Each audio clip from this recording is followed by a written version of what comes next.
circumstances. And then the court says, the seeming alacrity with which legal practitioners bring or threaten, okay? So legal practitioners bring or threaten to bring recusal applications is cause for concern. The recusal of a presiding officer, whether it be a magistrate or a judge, should not become standard equipment in litigants' arsenal, but it should be exercised for its true intended objective, which is to secure a fair trial in the interests of justice in order to maintain both the integrity of the courts and the position they ought to hold in the minds of the people whom they serve. Very important. So it's the integrity of this process in the minds of the South African public out there that we must preserve. So your recusal is not something between you and me. It's something that we must do to secure a fair process and justice and integrity in the minds of those who are watching us. So I think we have demonstrated that we have abided by that rule. Either bringing or threatening of this application was done as when the situation is what that I've described happened. So the judges foresaw that. Actually, on a lighter note, it's laughable that people think that if a legal practitioner assume that issues a threat of something, steps that might be taken, that is something that if we did that, there would be no lawyers in this country, because we every day write what we call threatening letters, which says that if you don't do this, we will take you to court or we'll meet in court, and all sorts of sometimes empty threats like that.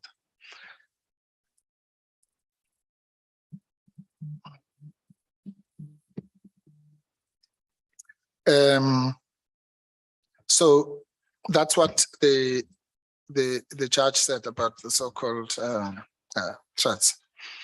And then at 85, we say the following pronouncement by Chief Justice Ngobo, who was sitting in the Constitutional Court, is relevant both the chairperson, but more directly to Honorable Mileham, demonstrate that to continue to sit under the circumstances, it would be a breach of the Constitution. In other words, both on your part and that of Honorable Mileham, to sit any further in this process would be a breach of the Constitution. And sorry, can you please put up page 22? That mountain, what is there? Okay, they have a practical problem for now, which is technical. Okay, that's fine. Then I'll read it out to save time. Thank you. Okay. That all right. Continue. The quotation, this one comes from the Constitutional Court, and that is the case of Bernert, B-E-R-E-N-R-T versus ABSA. It's a decision of Chief Justice Ngobo in the Constitutional Court. He said, and I quote, the apprehension of bias may arise from the association or interest that the judicial officer, let me pause there as well. I don't want anyone to tell me that you are a chairperson and not a judicial chairperson or whatever, a judicial officer. You must, all this must be read with what we lawyers call mutatis mutandis, with the necessary adjustments. So if I say judicial officer, I mean any presiding person in a position such as yours. Yeah. So it is the apprehension of bias may arise from the association or interest that the judicial officer has in one of the litigants or in the outcome of the case. That obviously applies to Honorable Mileham. Or it may also arise from conduct or utterances by a judicial officer or a chairperson prior to or during the proceedings. That one applies to you, chairperson. The first sentence applies more to Honorable Mileham. The second one applies to both Honorable Mileham and to you, because it refers to the conduct and utterances which you made about the incompetence of the public protector prior to or during the proceedings. It says in all these situations, a judicial officer or chairperson, must ordinarily recuse himself or herself. The apprehension of bias principle reflects the fundamental principles that the courts must be independent and impartial. And we've already explained why this committee also has to be impartial. It might not be independent, even though it should be. But we understand the differences. But it must certainly be fair and impartial, and not suffer from any defect that affect the rule against bias. And then we say, in this regard, it may be added that enmity and hostility towards a party also constitute sufficient reason for recusal.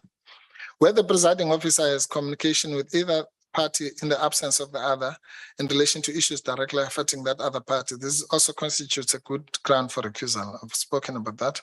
Whereas in the present case, the presiding officer has had inadmissible evidence and is unable to disabuse his mind of the effect of what was heard, he or she should be whenever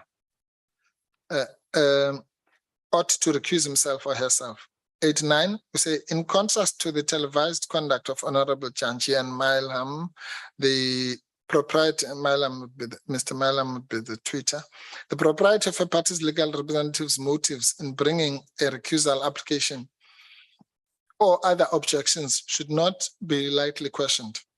The gratuitous suggestion of misconduct on the part of such representatives, and that was by you on Newsroom, at least the one that I saw, I didn't see the other one, is a ground for recusal by its maker.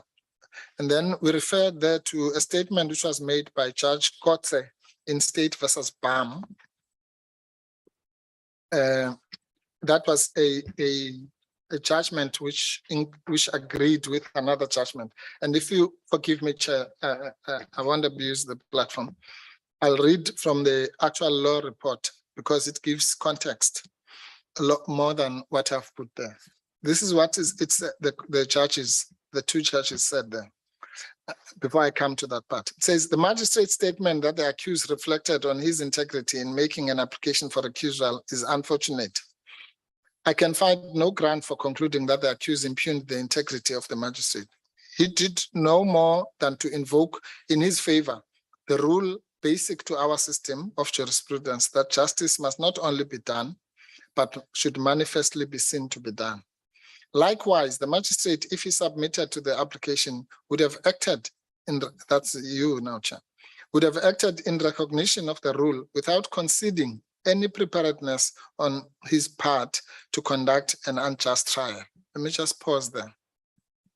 So if you recuse yourself, Chairperson, it doesn't mean that you agree, as I say, subjectively, that you are biased. It doesn't. I can give you an example, Chair. It's a pity I should have thought about that to include in this package. Last year, we had a case of a case that involved Mr. Ramaphosa. We were claiming on behalf of the Marikana miners. You might have seen this. It was in the public domain. Civil damages against him. And it turned out that the judge, I don't have to mention his name, the judge had shares in Lonmin or Sibanye, the company that we were suing. So the defendants were Mr. Ramaphosa and that company. The judge, unlike Mr. Milham, disclosed that to us the day before the case and said, I hold shares in this company. What do you say about it? We then applied for his recusal. And he recused himself. And in granting that judgment, Chair, he said the following: I hold these shares. There are not even many, I think there were 200,000 or whatever, which for some people is not a lot of money. And it was not going to affect my judgment in this case. But I agree with the miners, the workers, that I cannot sit in this case because a reasonable person would think that I'm going to find in such a way that to protect my investment. So here was a judge, and we couldn't question his integrity, who said, I'm not biased, actually, but I'm recusing myself because I'm not conceding. With That's what they mean here when they say, if he submitted the application of recusal, he would have acted in recognition of the rule without conceding any preparedness on his part to conduct an unjust investment. And then says the magistrate regrettably showed unnecessary sensitivity in dealing with the application. And then comes the part that I've quoted there, which says on page 23, it should always be borne in mind that an accused or his representative who finds it necessary to apply for the recusal of a judicial officer or chairperson is confronted with an unenviable task, and the propriety of his motives should not be lightly questioned. The proceedings in the magistrate's court were then set aside on the basis that the magistrate did not recuse himself, even though he should have, just on the reasonable apprehension basis. What does that mean here, Chair? It means that if you don't recuse yourself in the face of such blatant grounds, we run the risk of this entire exercise going on for many more months, and particularly being a waste of time, because it will be set aside if it is found that you should have recused yourself, or that Mr. Milham should have recused himself. And then lastly, we say another crucial dilemma is usually whether to bring the application as soon as possible or to wait until an adverse outcome is made before raising the issue of recusal. Pause, small pause. Their Chair is a difficult one, I can tell you that, if it is found that because the issue again is recused yourself. We can just let this happen and you come with your outcome, it doesn't matter what it is, and then we take it to court and it's found that you should have recused yourself. Or we can bring it now, which is better for everyone, to save money and to save all time and so on. And we say the better view was articulated by the Constitutional Court as follows, and I quote Justice Ngobo again. It is not in the interest of justice to permit a litigant, where that litigant has knowledge of all the facts upon which the recusal is sought, to wait until an adverse judgment before raising the issue of recusal. Litigation must be brought to finality and as speedily as possible. It is undesirable to cause parties to litigation to live with the uncertainty that after the outcome of the case is known, there's a possibility that litigation may be commenced afresh because a late application for recusal, which should have been brought earlier, or rather because of a late application for recusal, which should have been brought earlier. To do otherwise would undermine the administration of justice. What that means in simple English, or as it applies here, is that if there's a possibility that the non-recusal might cause the starting of the proceedings afresh of this committee, then it would obviously be foolhardy to wait for the outcome and then start again in 2023 or once that issue has been. So it is our duty, professional duty, to bring this as soon as it becomes, as I say, untenable to proceed without having brought the application. Otherwise, we can be criticized if we bring it after the outcome. Two things happen. One, you can be criticized rightly because you're bringing it too late. But secondly, you can also be criticized because people will say, oh, well, you are a sore loser. It's because there's an outcome that doesn't favor you. And now you're bringing this application, you should have brought it earlier. But we bring the application now, not because we are very confident that there's no case to answer for the public protector in these proceedings, but it is incumbent upon us to bring it now so that we don't waste everybody else's time. Then finally, it's important to note that the High Court will intervene in unfinished proceedings if grave injustice would otherwise result, or where justice may not be obtained by any other alternative means. In other words, should, having done everything, the recusal not be forthcoming, it is only at that stage that we have to bring it to you. We couldn't, for example, just go to court and say the chairperson did not allow us a postponement and so on. We have a duty to bring it to you so that you make a decision as one way or the other. Chairperson, I won't read those closing remarks because it's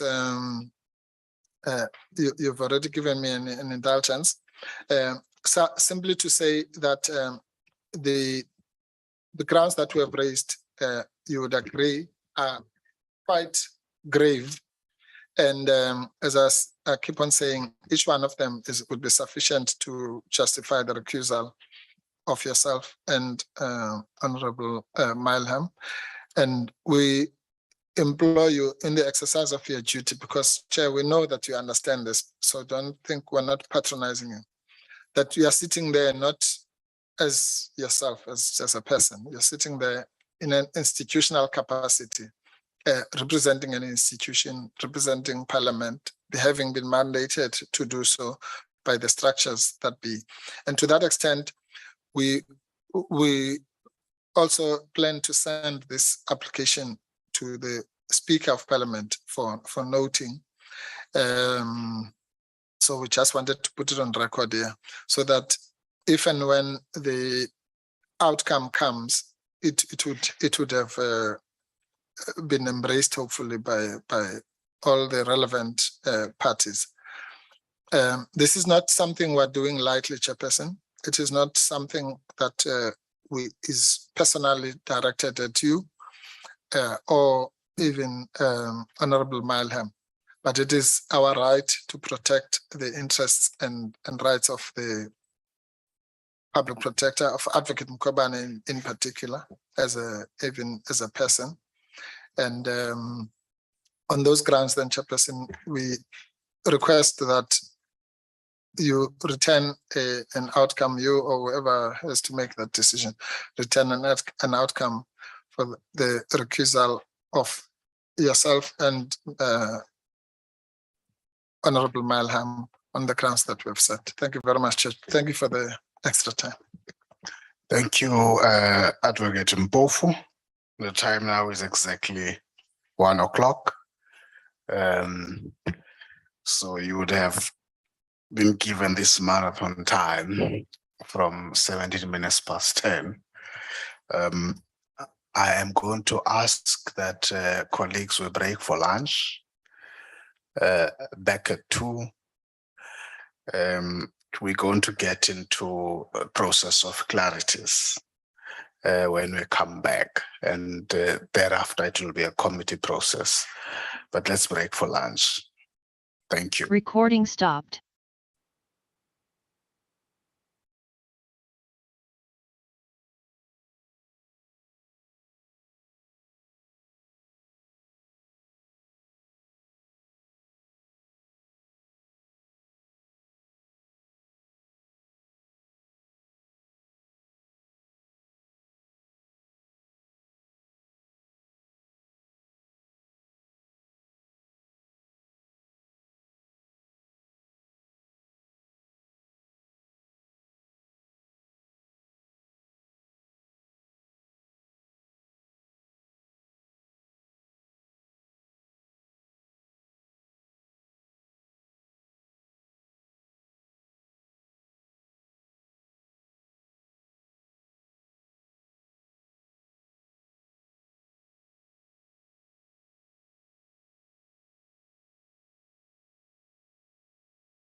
submissions made. I do not wish to engage on the merits of the application for recusal, but I do think where it directly touches on us, it's important that we place what our views are on that on record. And so I want to start, and it mostly relates to the fourth ground of recusal, in particular the aspect that speaks to what is referred to as the chairperson's unwarranted proximity to collusion with the evidence leaders.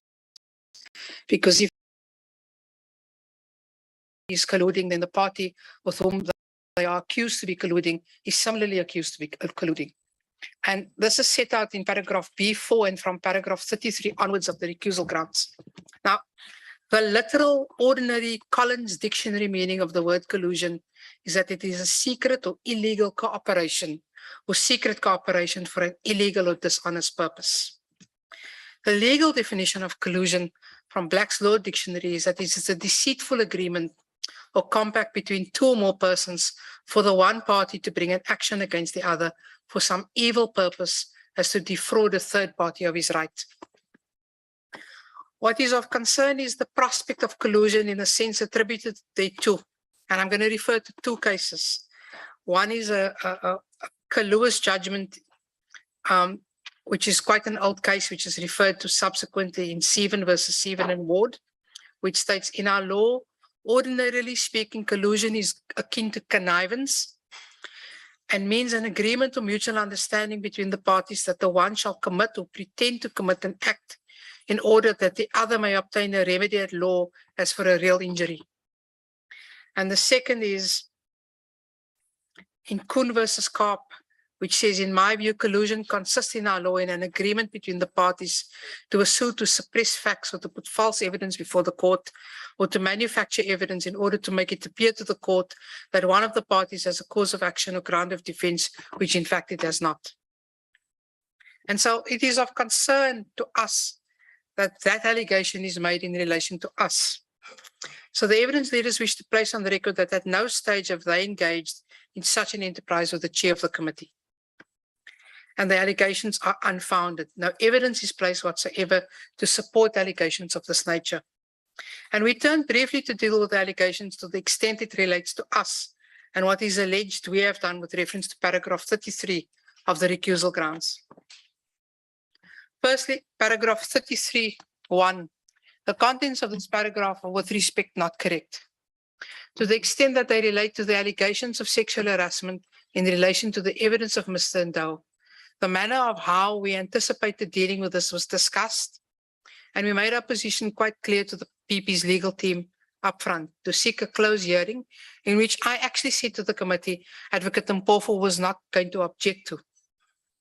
And in this closed hearing, the PP's legal team would then seek to ask any questions relating thereto if they wished, and to the best of my recollection, the approach was not objected to. Given the nature of the allegations and that the witness had not been found guilty of anything, we were of the view that both his rights to privacy and dignity and those of his family did not warrant, in the event those allegations were going to be examined to impugn his credibility, should be done in the public domain. It did not relate to relevance at all in the manner the decision was taken. But it is not clear why this is now a matter in relation to which the evidence leaders and the chair is said to have colluded, when ultimately in terms of the National Assembly rules, it was a decision to be taken by the committee and not the chair. And hence the proceedings was convened for the committee to consider whether those closed hearings where a closed hearing had to take place for purposes of that part of the evidence. There is no basis to attribute collusion to the evidence leaders in relation thereto. As far as paragraph 33.2 is concerned, this is not correct. The evidence leaders have been subjected to timeframes in the leading of their evidence. The record will show that the chair has held the evidence leaders strictly to the time allocated to them, save in a few exceptional circumstances. We respect those parameters, and for the most part, the evidence leaders have managed to plan their evidence and to lead the witnesses in compliance with the times allocated to them. This too, the record will show. The fact that the evidence leaders have managed to comply with the times allocated to them is hardly a basis to accuse us of collusion with the chair. The evidence of Mr. Sithole was different for reasons which I articulated at the time. The questions posed arose as a consequence of a cross-examination, wherein Mr. Sithole agreed with propositions put to him, which materially contradicted propositions which had been put to him in direct evidence, and in respect of which we regarded it as an obligation to explore certain evidence before the inquiry. But for the numerous interruptions and objections in my assessment, it would have taken us about an hour to complete the process which we sought to undertake. But again, whichever view one sought to adopt, it does not come close to collusion. With respect to paragraph 33.3, we're not sure we understand the nature of the complaint. To the extent that it may be suggested that the chairperson has made decisions on the evidence leader's written inputs, this is denied. The chair has had no input in respect of any of the affidavits that have been filed before this committee. There is no evidence placed to support the assertion in paragraph 33.3 that we can meaningfully address in this process beyond the bold allegation. In paragraph 33.4, the allegations made in this paragraph about the evidence leaders is similarly without basis. Ultimately, there is a five-pronged framework which governs this process. It starts with the Constitution, the Powers and Privileges Act, the National Assembly rules, the terms of reference, and the directives. We are appointed pursuant to the terms of reference. They say the following. I'm going to specifically refer you to clause 4 and clause 9. The inquiry is inquisitorial in nature, and the evidence leaders does not act as a prosecutor. The role of the evidence leader is limited to presenting the evidence and putting questions to the PP or other witnesses, with the aim of empowering the committee to assess the merits of the evidence in line with its mandate. That we regard to be our primary purpose, to empower the committee to assess the merits of the evidence in line with its mandate. The format for question, whether oral or by way of statement with a view to limiting issues is in dispute, will be determined by the evidence leaders in consultation with the chairperson. Clause 9 says, an external evidence leader, other experts as may be determined by a committee, and a dedicated team of officials, including committee secretaries and assistants, researchers, content advisors, and legal advisors will support the committee under the direction of the chairperson. Now, let me say this. This is the third time I've had the task of being an evidence leader, and the interactions with the chair in the context of this inquiry is in no material respect different to the interactions I've had in previous experience of leading evidence. As the evidence leaders, we regularly interact with the chair directly, but mostly through the secretary and Ms. Ibrahim, the legal advisor who advises the chair and the committee, who is apprised at all material times as to what passes between us and the PP's legal team. In fact, she's on the WhatsApp group with us. We regularly discuss issues as to the numbers of witnesses to be called, what is limited, the availability of the PP's team, witnesses, the logistics. There's nothing sinister about these discussions. Particular reference was made to a letter of the chair, which is said to either have been written or heavily influenced by the evidence leaders. I'm presuming it is the 3.5-page letter sent by the chair on 12 September, because I've searched and I can't find a 5-page letter. This letter was written at the time when Ms. Ibrahim was on sick leave. I, at the time, informed Advocate Mpofu thereof. In her absence, the evidence leaders was consulted by another member of the parliamentary team. I provided the WhatsApps that had passed. I apprised him of the factual position was and what had transpired in dealing with the response to the request of the PP's legal team for postponement. Yes, I was asked for input and on what had transpired, and I gave it. Advocate Mpofu will be aware that I had liaised with him telephonically both that Saturday morning. There was a WhatsApp exchange between us that Sunday. Only we would have had knowledge of it. There was no way they could deal with application for a postponement without knowing what had actually transpired between us. That it would have been foolhardy not to ask me.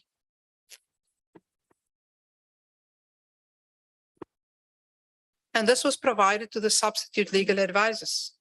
In fact, I asked the Secretariat during the proceedings on 13 September for a finalized version of the letter.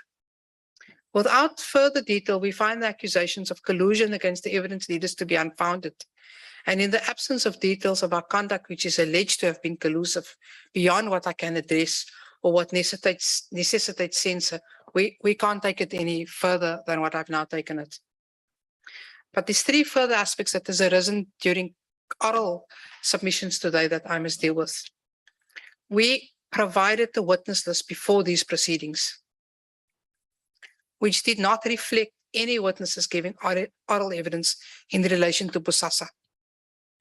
We didn't plan on leading any witnesses in relation to the Bosasa matter, even prior to Advocate Mpofu having raised the issue of a subpoena.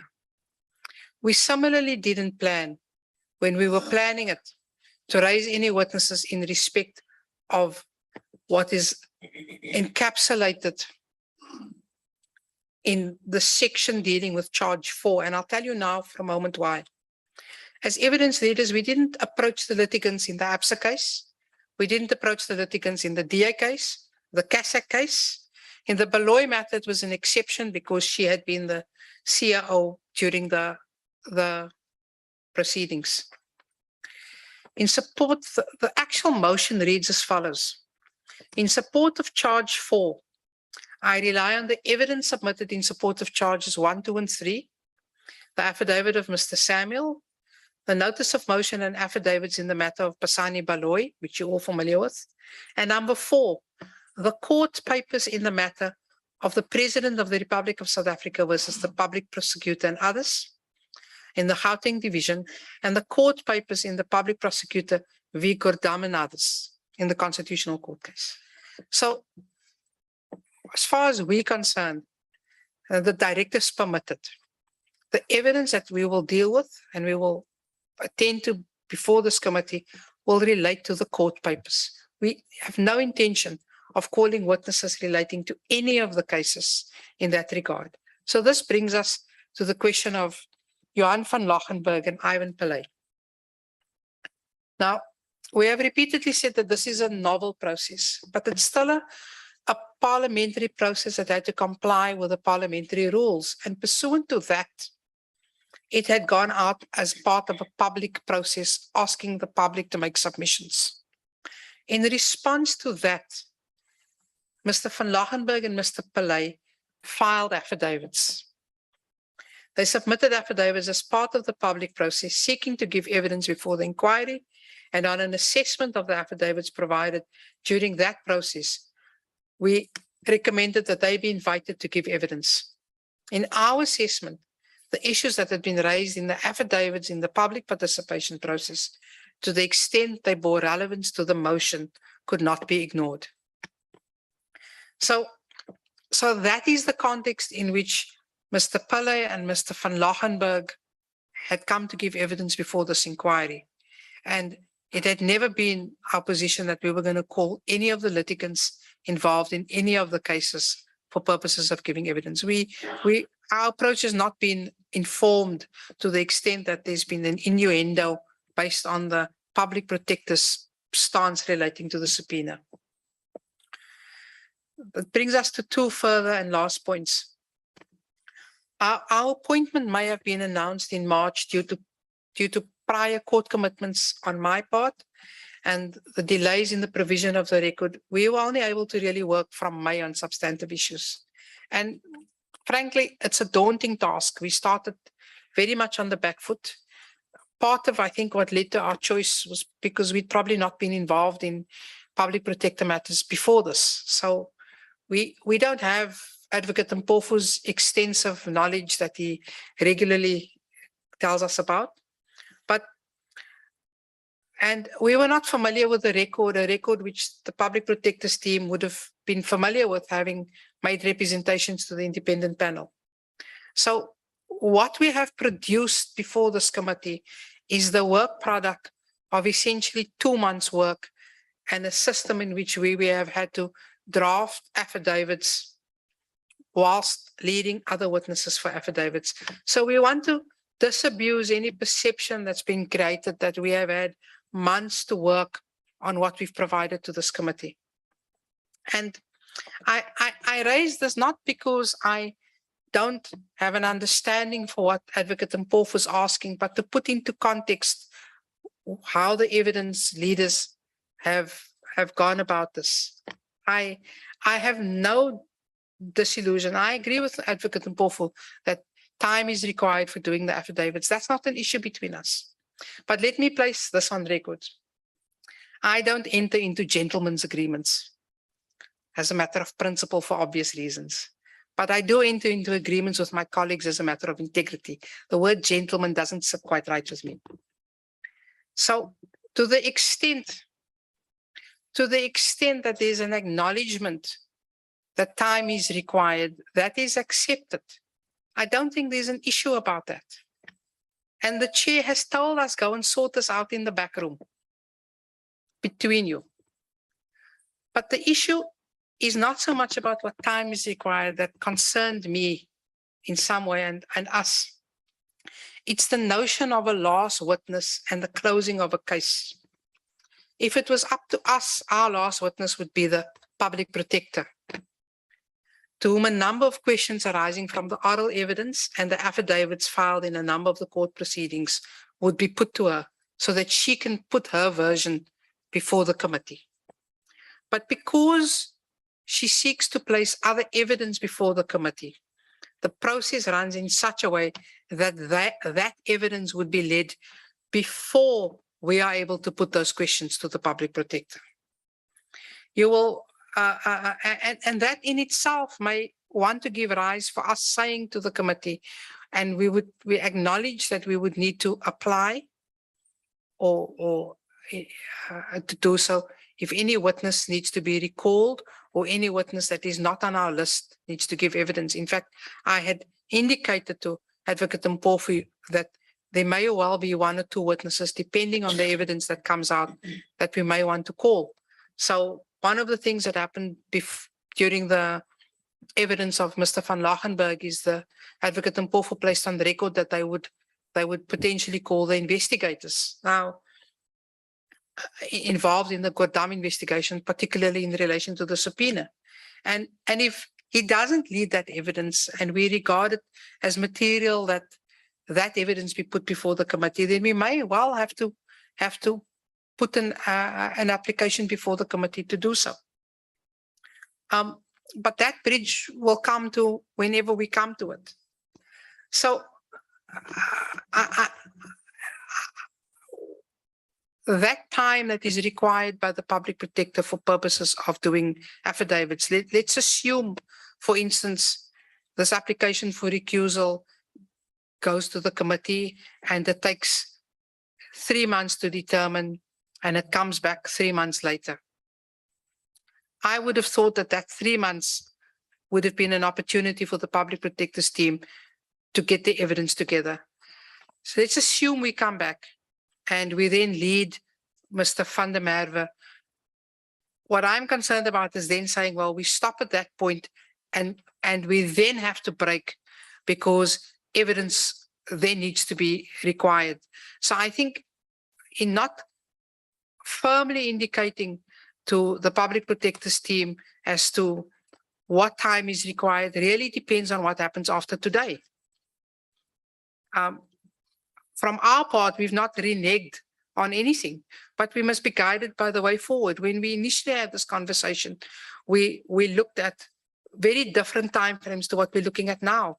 We had a block session in October to which the committee was readily available for the public protector to lead evidence. I'm under no illusion that that's unlikely now to be able to be utilized. But it does mean that depending on where we are in a court calendar, other commitments, etc., we would have to go back to a backroom negotiation with the public protector's team on that. And finally, it comes to the allegation that we had put false information before the committee in relation to the question of legal fees. The evidence was led because in our assessment, it linked directly to clause 11 of the motion. We note that orally, it was said that Senego received only about, I think Advocate Mpofo said between 27 to 29 million. In the written submissions, it said under 40 million, of which only 10 million less VAT had been received directly. Let me say this, the amount that I indicated during oral submissions of 49 million was provided by the Public Protector's Office. And I recall indicating that when I reflected that 148 million was the cost of legal fees, and I've said this even when we led the evidence on labor costs, that includes labor fees, costs, court orders, cost on litigation, and that one needed to dissect that amount in order to ascertain precisely how it was spent to make sense as to whether it was a reasonable sum or not. And that evidence hasn't yet been led.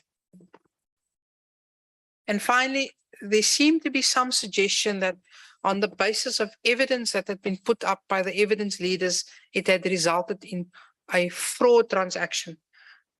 Nothing that, to my recollection, that had been put up reflected bank details from Senego. The letterheads are publicly available on court papers, case lines, many other papers. I am also informed on what had now occurred, having ascertained it, and I'm advised that it was a bank confirmation letter received from an employee at Senego's email address.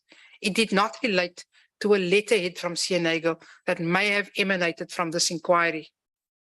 It does beg the question as to how anyone watching these proceedings would have known that there was a payment coming to Senego. But that's not my problem. That's the problem for whoever's investigating that. I simply want to say that to the extent that there's any inference that anything we have evidence leaders have put up has led to fraud, we strongly reject that. Thank you, Chair.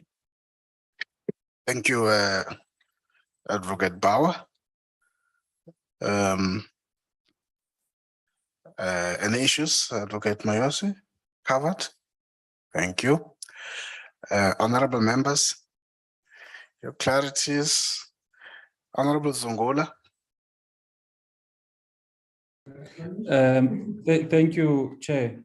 Mine is not a clarity for now. I'm still coming to the clarity. However, I wanted to raise two things, Chairperson. The first one is the number of people or the members of this committee that are not presently in attendance. You will note, Chair, that you have a lot of members who were previously engaged in the proceedings from the Good Party, UDM, Freedom Front Plus, EFF, which are not here. Now, this process, in my view, Chair, is very important, which requires, firstly, a multi-party contribution coming from the different parties. Therefore, the fact that we are going to proceed in the absence of such members who play a critical role in this process, I think, Chair, that is not something we should do. We should rather wait, because if you check the people that are in attendance in this meeting, are largely from two parties, the ANC and the DA. And Parliament has got 14 parties in total. Now, if there's only going to be two parties that are engaged in this process, the process of the recusal, I think Chair would not be doing justice on the matter. That is the first point. So I wanted to move, Chair, hopefully we'll get to a ruling that for the benefit of fairness, for the benefit of having an inclusive process, let's suspend proceedings for this particular issue up until those members are back. That is the first thing. The second thing, Chair, I wanted you to have a view on is that you are presiding over a recusal application of yourself. Does it make sense that you preside over something that is about you? I have no doubt that there'll never be fairness, there'll never be impartiality on such an incident. I know some judges do that, but I don't think, Chair, it would be wise for you to preside over a process that is for the recusal of yourself. So those were the only two issues before, Chair. Then should you rule otherwise, then I'll have no other option but to actually raise the other issues, the clarity seeking questions. But for now, I wanted to raise those two issues, Chair. Thank you. Thank you, Honorable Zungula. Honorable Dlakude. Thank you very much, Honorable Chairperson. Good afternoon, Advocate Mkhwebane and your legal team, and our evidence leaders, my colleagues. Honorable Chair, let me start by correcting something here, which is also raised by my colleague, Honorable Zungula. Just to put on record that in this meeting is not the ANC and the DA only. He's a member of the ATM, he's not a member of the ANC or the ADA. We have members of the PAC, members of the ACDP, and members of the AIC and IFP. So those are the members of the parties which are represented in this meeting. I'll also go to the rule book, which is our guiding document, rule number 161, concerning meetings of committees. Committees, I'll quote 161 subsection 1 and 2, Honorable Chair. Committees meet whenever necessary and as determined in accordance with these rules and the decisions, directives, and guidelines of the program committee in accordance with Rule 210. Then sub 2, a meeting of a committee may be called in terms of sub rule 1 by 1, the chairperson of the committee, 2, or by the resolution of the National Assembly. Then we don't have a rule, Honorable Chairperson, that says that because the other parties or some parties are not part of the meeting, then a meeting cannot sit. We don't have such a rule. Then 2, Honorable Chairperson,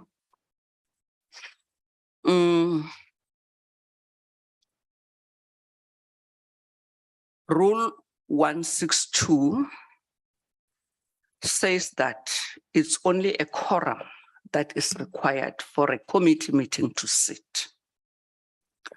So if we have a quorum, then a committee, any committee of parliament can sit.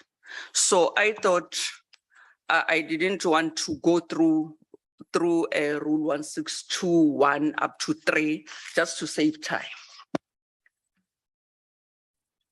So now coming to the matter before us, Honorable Chairperson, we are noting the seriousness of this application as a committee. We would therefore request that as a committee, we be given enough time to process, to go and look into this matter. We cannot come up with a decision today as this committee because of the seriousness of this matter with regard to what Advocate Mpofu raised in the application. We don't take it lightly. So we need as a committee to apply our minds so that when we arrived at a decision, it wouldn't be seen as if that decision is biased or anyhow, with the assistance of court, of course, of the legal unit of parliament. So that would be my submission, Chair. Thank you very much. Thank you, Honorable Dlakude, for that contribution. Honorable Lothridge. Thank you, Chairperson. I will also confine myself now to the matter raised by the Honourable Zungula and also concur with what Honourable Lakude has said, and perhaps just add the following, Chairperson, that I think we have to understand that what we are busy with here is Parliament's work. And we are here to represent the people, but for Parliament's work. So if it should happen that there are some overseas trips on study tours, which I presume I could be corrected, I stand corrected in this, is not a formal parliamentary trip, then Parliament's work gets precedence. And therefore parties have the responsibility in terms of their leaders and whips to ensure that they do have representation. So if there is another member of a party, then that person should be present, should be taking notes. And Chairperson, quite frankly, it has happened regularly that members who travel overseas and have important parliamentary work can connect online. So I think the whole notion that work should stop because a number of members are on some study tour, which I'm not aware of, with what it is and whether it has been sanctioned by Parliament or parliamentary work, we cannot see to such a request that the committee's work now just stops. Thank you. That's all I want to say at this point, Chair. Thank you, Honorable Lockridge. Honorable Van Minen. Thank you, Chair. Mine's a point of clarity. Do you want me to raise it now or do you want to resolve this issue first? No, you raise it. Okay, thanks very much. It pertains to B9, the ninth ground, the refusal to postpone on 13 September 2012, availability of legal representatives. If I remember correctly, the issue was raised after 9 o'clock in the morning. And the reason that is relevant, if I remember correctly, sorry, let me just get myself where you can see me, is that the application had already been lodged with the High Court. It wasn't that the honourable representatives weren't available. It was the fact that they had been working all night and therefore were very tired. I just want clarity on that, if I remember that correctly. Thank you, Chair. Thank you, Honorable Van Minen. Hope that will be clarified. Honorable Manani, sir. Thank you, Chairperson, and let me greet Advocate Mpofu and Advocate Bauer with their teams. Mine, Chair, it's firstly, let me start by saying I'm covered on two issues that Honorable Tlakute have clarified, the one of the quorum and as well the second one that we would actually go through this particular application and then get some legal advices on the decision. However, one wants to perhaps suggest that can we be given some clarity with regards to B7 on witnesses that were that came before us, whom they are seen as if they are not actually relevant for this particular process. Perhaps if we can be given that particular list in terms of specifically who are those particular people who came before us and who are irrelevant. And Chairperson, one would want just to comment to say that this particular process from start,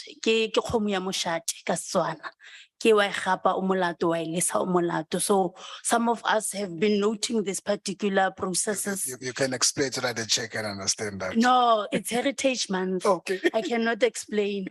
Yeah, you can Google. The nice thing is Google, it has translation. So you can Google and find out what is it that I'm talking about. However, one would want to say that at least I've been part of this particular process from where we started as the portfolio committee. And I agree with Advocate Dalimpofu to say that directives and the NA rules are our Bible. And I believe that in this particular committee, we've actually tried to, by all means, apply the Bible.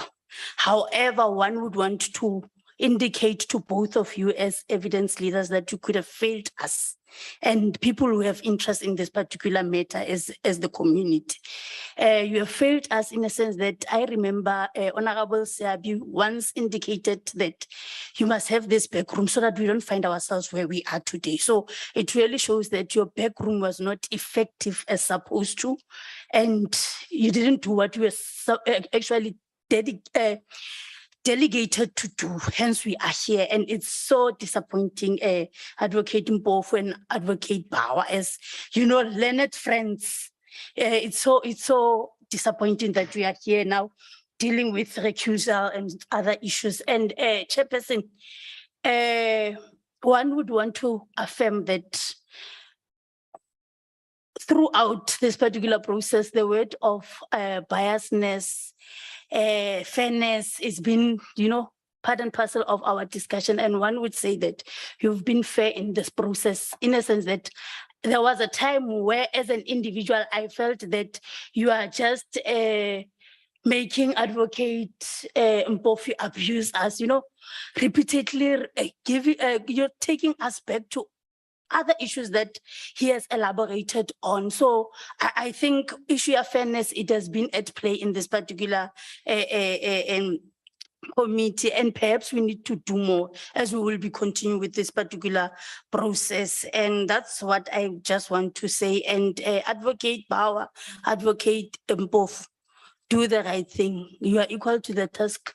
We cannot deal with this issue while we're supposed to be, on the other stage of this particular process. It is the first time process in the country, and we know that we will always be, there would be trial and tested errors where some of you would do whatever that you never thought that you would do. And Chairperson, Advocate Dali, I thought you were going to indicate as well that there were times whereby in this particular platform, you issue out threats, not warnings. You issue out threats in a sense that some of us, we felt that it's as if like there are other issues besides this issue with you and the chairperson.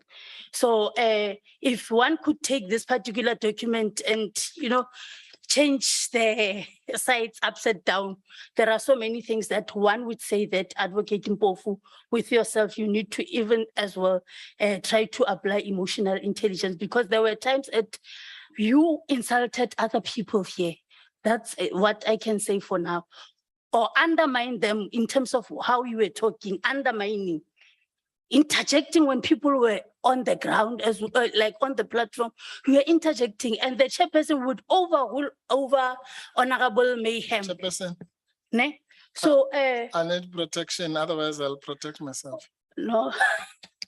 Okay, I withdraw the word insult. Thank you. And I Thank you. apologize, ne? Thank you, Chair. Unconditionally so. Okay, Honorable Yeah. Member. Sure. But please Thank you. note that some of us, we felt that in this particular process, we have been undermined in terms of the language that you were using in this particular committee. So that's what I can say, Chairperson. Thank you. Thank you, Honorable Mananiso. Honorable Siabi. Ah, good as well. Yeah, it's like a winner. Okay. Okay. Yeah, so I see your hand, Lizongula. And Honorable Siabi. Yeah, thank you, Chair. And greetings to all in the house and on the platform. I'm a bit confused. Maybe it's because I didn't start with the meeting this morning, because I was in another meeting. Of course, it's something that I will present in our in-committee meeting. I thought there was a presentation by the public protector through her representative, and there was a clarity from the side of the evidence leader. That's why I wanted to support the submission by Honorable Deputy Chief Whip, that we had the two sides, and as a committee we must sit and adjudicate on the matter considering the seriousness of the matter. But if we go, that's why I'm saying I'm confused. If we go into deliberations now, it confuses me. But at the same time, if we ask questions, I had given an opportunity for clarities and questions. So you are at liberty to ask questions or clarities from what would have been presented. The deliberations are going to come at another point, not today. So you are on point. yeah, that's why I'm saying I'm a bit confused, because we may take, it might mean Advocate Mpofu must come and present again. It might mean Advocate Bauer must come and present again. That's why I'm saying it for me, it creates a problem. I thought we would say we've listened to them. Then it must be an opportunity for committee to discuss what they've presented. And we have legal backing. They are here, they are listening. And where we need legal interpretations, we know we have that assistance. That's what I wanted to present, because if the Deputy Chief Whip has suggested, and I know there was a secondment from Honorable from the DA, I thought that's the direction we can take, so that we don't go there and there. Otherwise, we're going to fall in the Honorable Mananiso's trap as we move on. Thank you, Honorable Siabi. Honorable Suela Zungula and Honorable Mola. Thank you, Chairperson. Greetings to our evidence leaders, and then greetings to Advocate Mpofu and Advocate Mkwebana and my colleagues. Chair, I think the latter speaker has covered me. I want to support what Honorable. Can you hear me, Chair? Yes, we can hear you. Thank you. I thought maybe there are only lips which are moving up and down.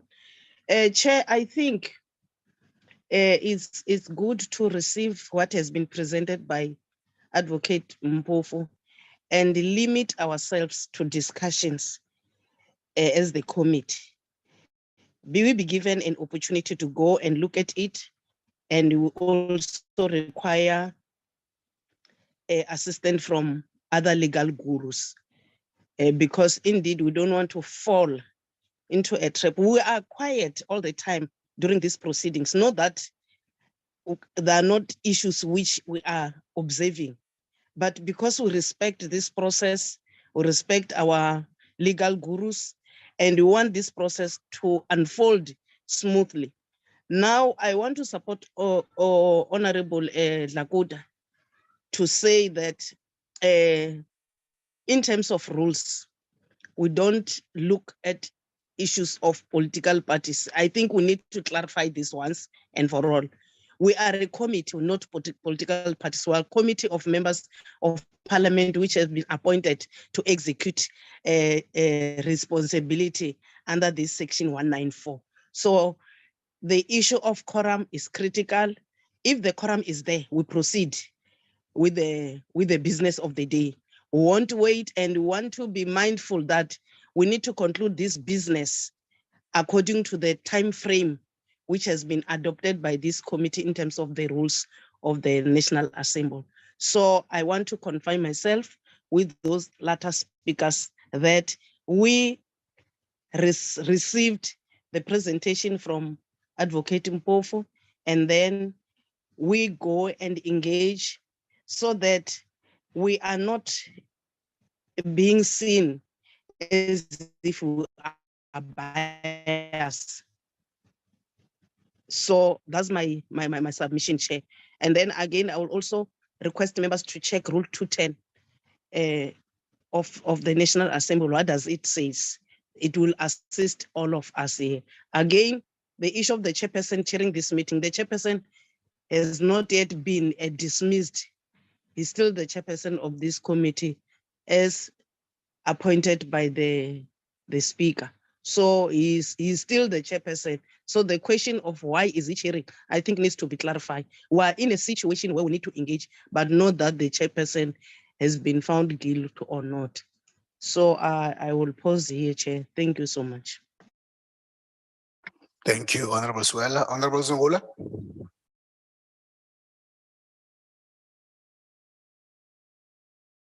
Honorable Zungula, you said you would raise clarities later.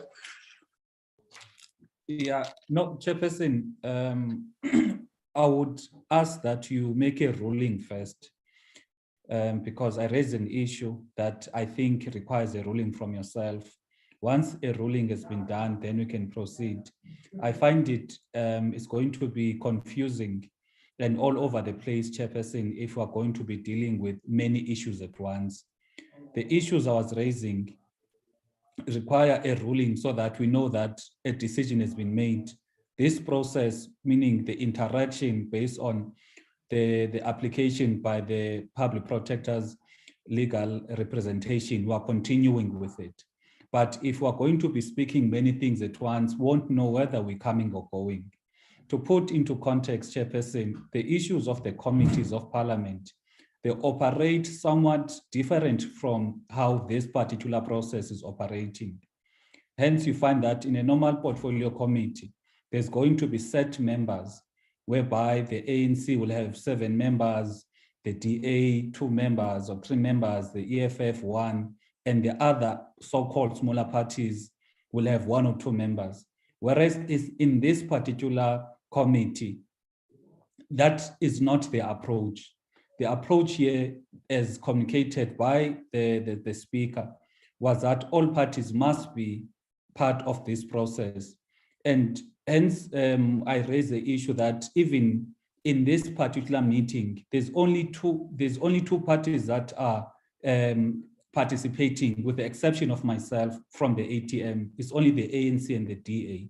That is why I was raising, in light of the manner in which this committee has been configured, it would be prudent to wait up until there is proper representation of the people who, firstly, were part of this process, and secondly, ensuring that all parties are represented in that meeting that will deal with the application. That is what I wanted to stress, Chairperson. The second issue is the issue that we are dealing with an application to recuse yourself as a chairperson. I do not think it is wise for you to preside over such. Perhaps you could search or get legal advice whether how should we proceed with this.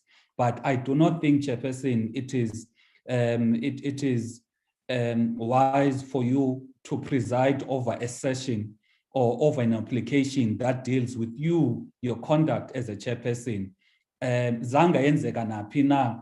In fact, yenzeka kumuntu oyi-1 apha eSouth Africa, and nalapho it brought about consequences that can never be encouraged again. So ibiyiloo nto, Chairperson, that you must make a ruling. After you've made the ruling, then we'll know how to proceed. But without the ruling, Chairperson, kunzima for us, okanye for me, to actually proceed. Thank you. Chair. Thank you, Honorable Zungula. They are competing now. Each one of them wants to, and now I'm trying to assist Zungula first before I note both of you because I still have a member. A ruling will be made, Honorable Zungula, by the chair on the issue that you would have raised. Honorable, Advocate Mpofu and Advocate Bauer. We want to say the same thing, that I don't know, how do you whispering? We've communicated telepathically across the room to say that we note the honourable members' concerns raised.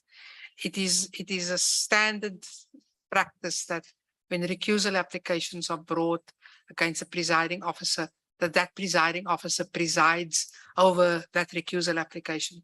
It's commonplace. It happens all the time. And I think Advocate Mpofu and myself are in agreement that you should be the person that presides over it. We're hoping to to not waste further time on that aspect, we thought we would just place that on record.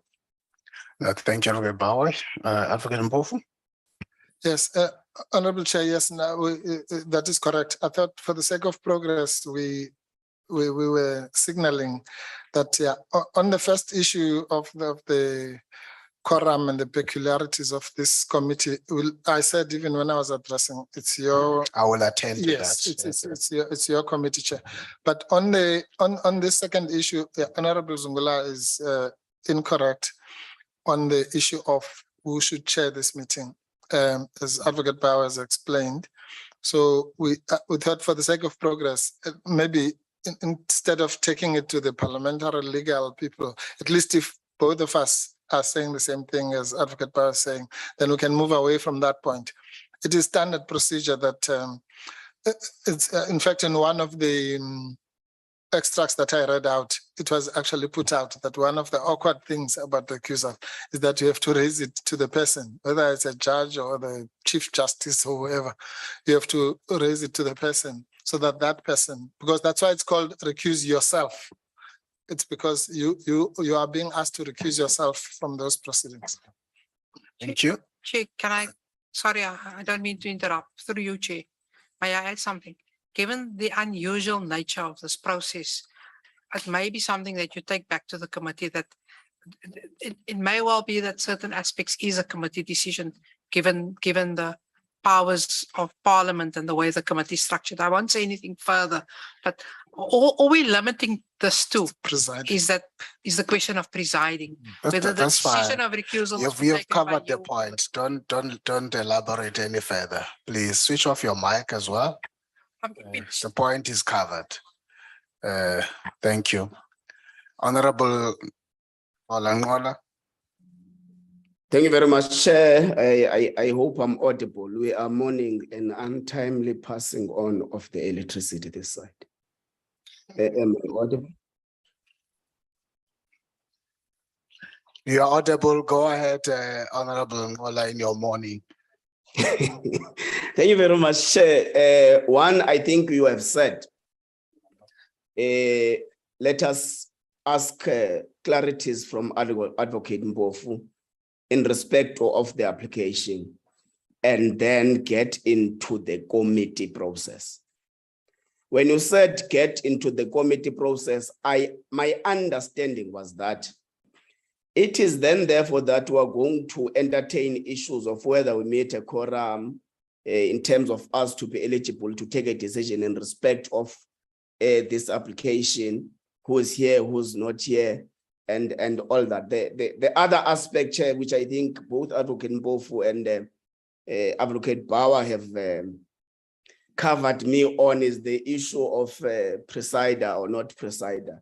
I just wanted to make an example of a recent case of against Pastor Omotoso, where he made an application on against Judge Mandela Makaula, who actually presided over that particular application.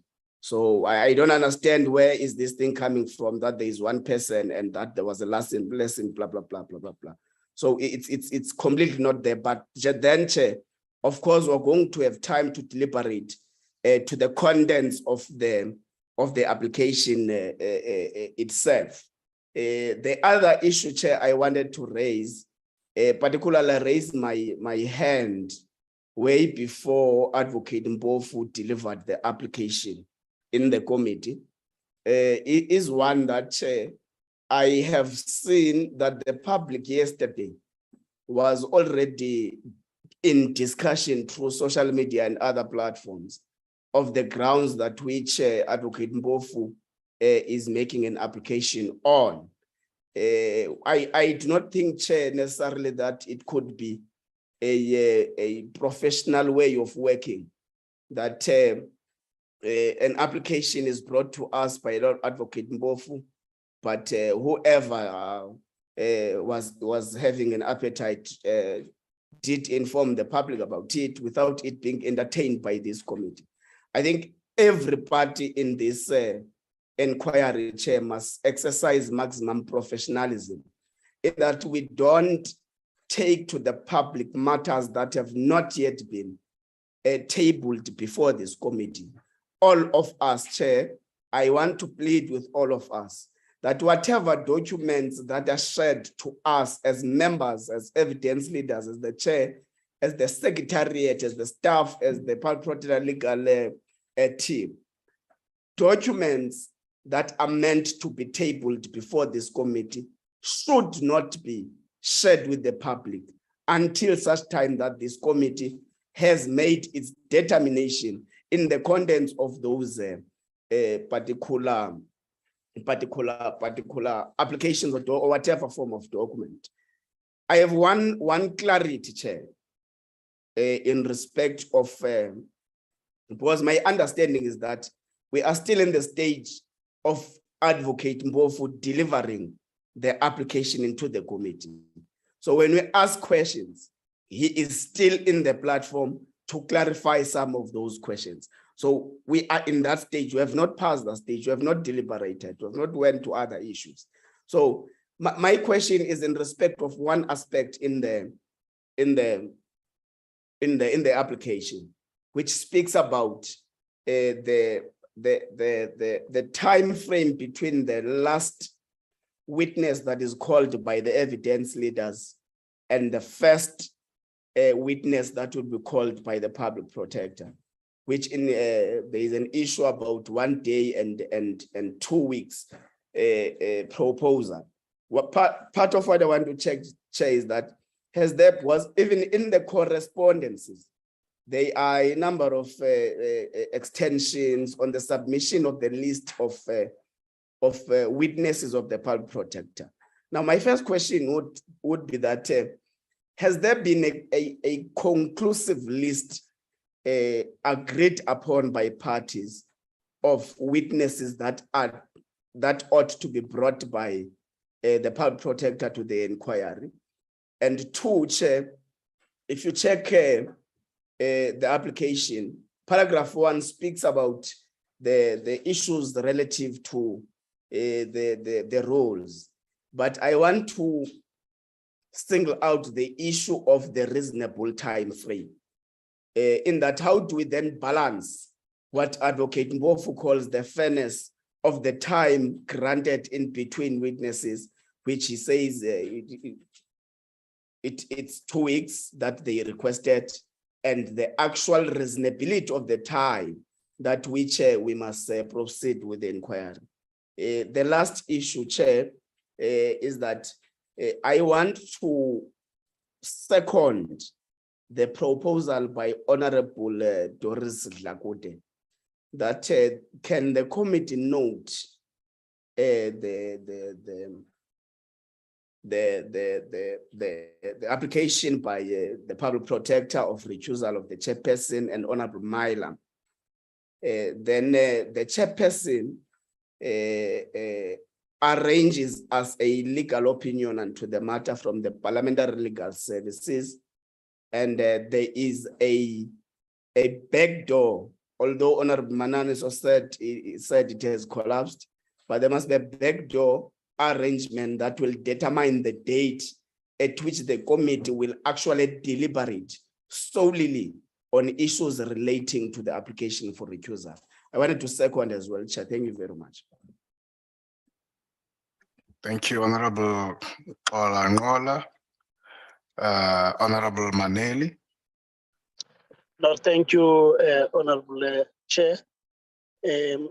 Please, my apologies for not opening up the video. I've moved to a space, so I'm in transit to just get connection.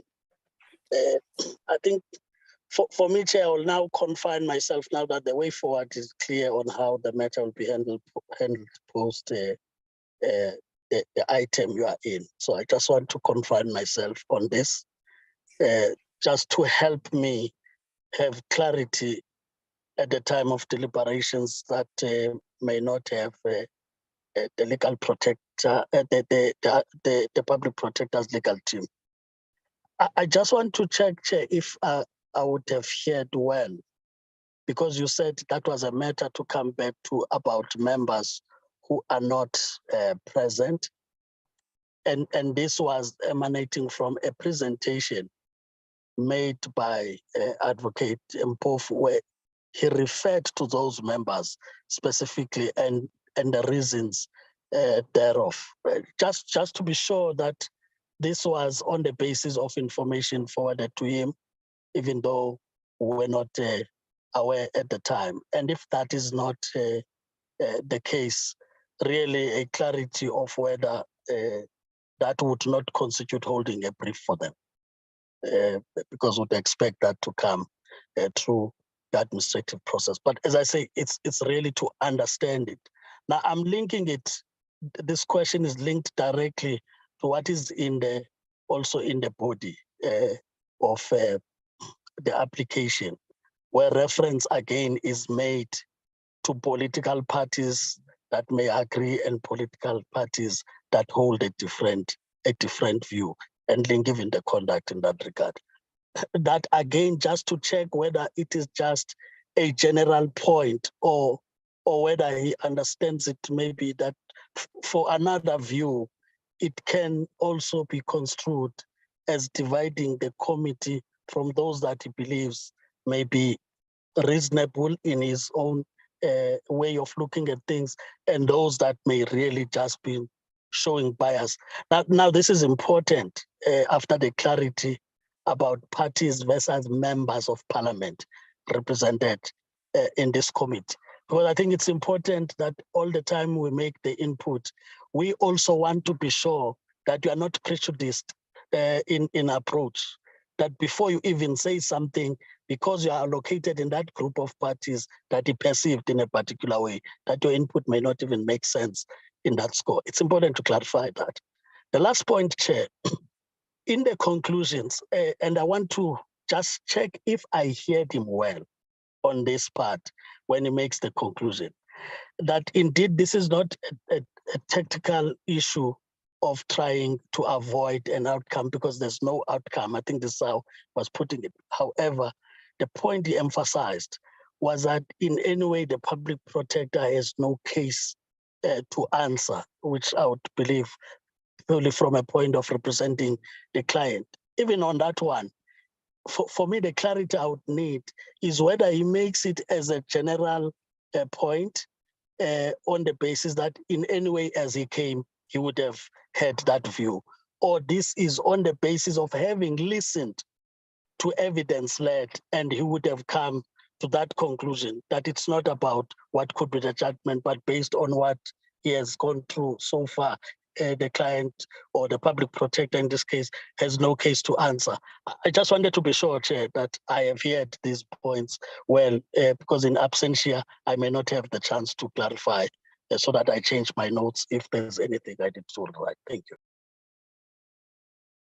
Thank you, Honorable Maneli. The last member, Honorable Gondwe. Thank you very much, Chairperson. I have one question for... Sorry. Chair, it's me. Sorry, Chair. I hope Honorable Gondwe doesn't take it personally. That just switch off your mic for now. Yeah. No. Yes, Chair. No, it's just a matter of clarity. Well, not even clarity. It's a request. But I'm subject to your ruling, Chair. There's quite a lot of number of issues that have been raised. Whether we can do this in 2 rounds so that I can deal with some of these, and then because otherwise, she's the last one. So okay. Thank you, sir. Okay, Honorable Gondwe. Thank you. Sorry. Chairperson. Switch off your mic. I just have one clarity seeking question around the application. Paragraph 81, Advocate Mpofu, you make reference to the DA attaching witness statements in the section 194 committee to court papers. And then you also talk about a confidential witness list, and you talk about potential witnesses. And in the course of your submissions, you made reference to the fact that you had not consulted with some of the witnesses or something to that effect. So I'm also trying to get clarity, and I'm piggybacking on the question by Honorable Ngola around your witness list, because at this point, my assumption was that you should have already submitted your witness list. It should have been finalized. So have you consulted with your witnesses, or because you make reference to them as potential witnesses? So and then the confidential witness list, and I wanted clarity on why your witness list was is confidential, because the assumption is that they would have to appear before the committee. I mean, and then you mentioned the fact that the DA attached a witness statements in section 194 to court papers. Are those statements, pertaining to your witnesses that you would like to call for the public protector? So I just wanted clarity on that. Thank you. Thank you, Honorable Gondwe. At this stage, I'm going to invite you, Advocate Mpofu, to pick up on all the clarities that were sought in relation to the application. And thereafter, I will make a summary and a way forward.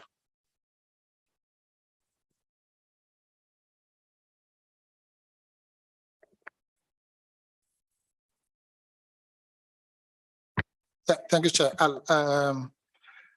Let me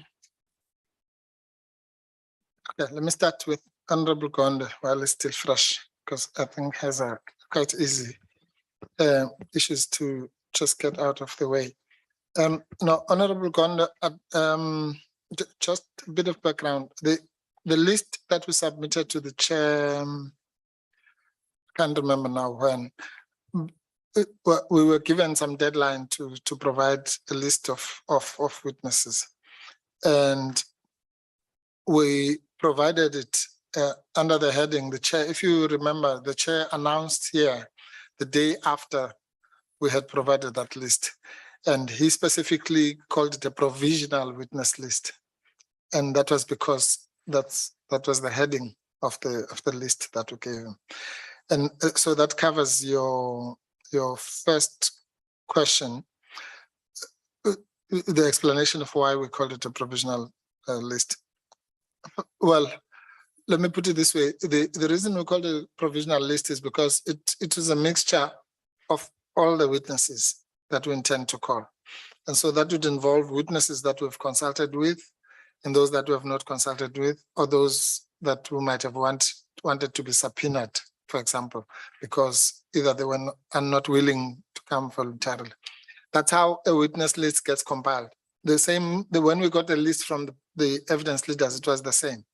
It was a list of all sorts of people. Some of them were called, others were not called, others were subpoenaed, others came voluntarily, and so on. So that's an answer to the first one, whether we've consulted with all the witnesses. The answer is that with some of them, but obviously not the unwilling ones, or those that we had not been able to reach at that stage. Yeah.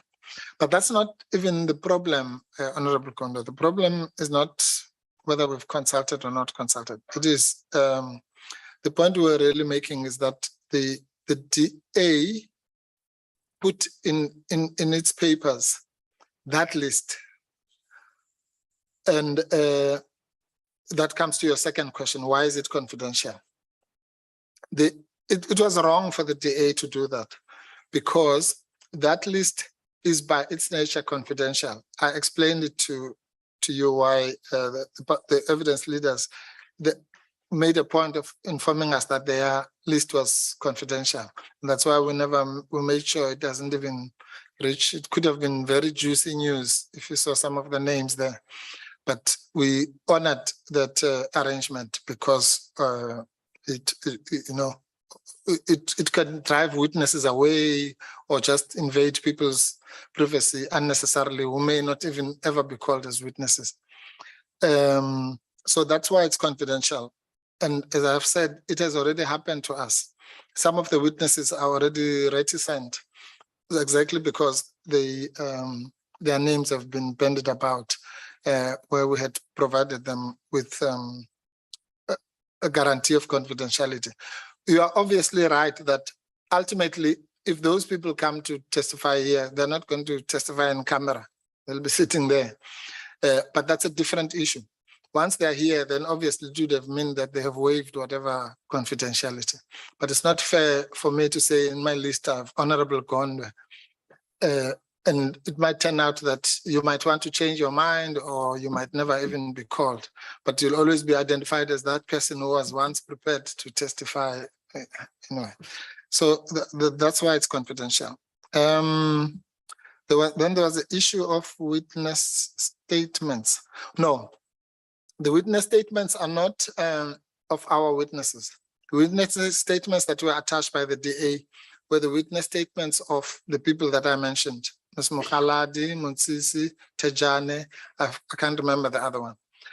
Our objection there was simply that to put those statements in court papers is disingenuous. I mean, there's no other word for it.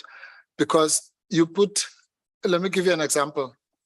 You'll put a statement, who was it? Baloyi. I'm not even sure, Ms. Baloyi, if her statement was there, but I'm just using it as an example. You'll remember one of the things we've been joking about it here was that she said the public protector wanted to be called madam or to be bowed down to. When a question was put to her, it was clear that it's just an imagination, on imagined kind of situation. So if you want to put that statement, then you have also to put that statement was since retracted, if it was retracted or qualified or whatever. You can't just put it in court papers before judges who don't know that this person actually retracted the statement or it was discredited by other witnesses. So that was the point we're making there. Okay, so it's wrong for the DA. Anyway, while I'm there, I might as well deal with one of the issues of Honorable Maneli, because it's related to that, as to why there were a reference to political parties. There is a reference to political parties because political parties are represented in this committee, as it was explained. I mean, we all know that people, unless we're not naive to think that people are just here, representing their jackets. They are here representing their political parties by design. Of course, honorable members have taken an oath of office to act as according to their conscience and so on. That principle was established in the case of the UDM versus the national speaker, so-called secret ballot case. But you can't run away from the fact that people are here representing parties. That's why there's proportional representation. There's so many for the ANC, so many for the DA, so many for the EFF, so many for whatever party. It's political parties. It's not a secret. It's not some secret that we must whisper about. It's a fact. So that's really the context in which it was raised. And then while we are with Honorable Maneli, whether it was a general point, okay, I've dealt with that. And dividing the committee, well, I have no interest in dividing the committee. But it's true that the people are here representing political parties, or whether they come with mandates or not is not for me to say. But they represent their political parties.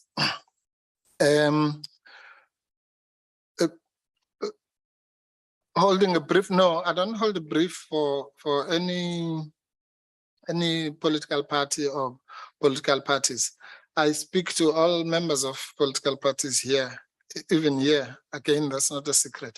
I speak to them here in front of everyone. Some of them I've known for half of my life.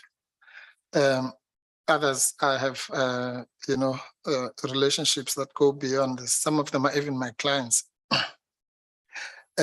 So I don't hold a brief for them in this particular. I might hold brief for them in other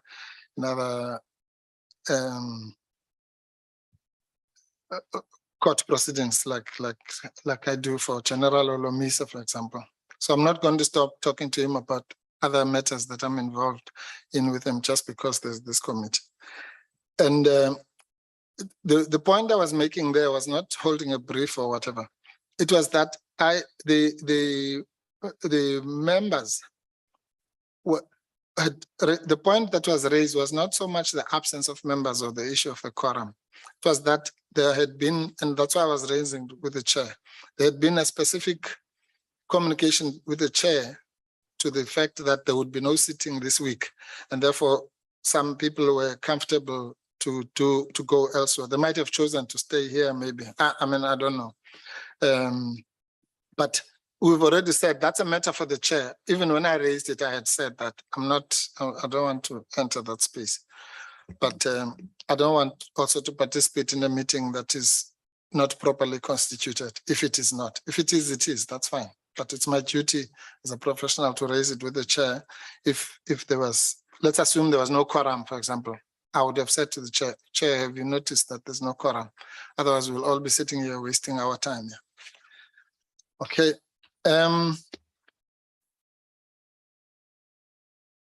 The fairness, Honorable Maneli, what I was saying about the fairness of whether the public protector's view of the merits of the case, I was saying it in the following context. I was saying she does not believe, and neither do I, nor would any reasonable person believe that there's been anything that has been said here that constitutes an impeachable offense.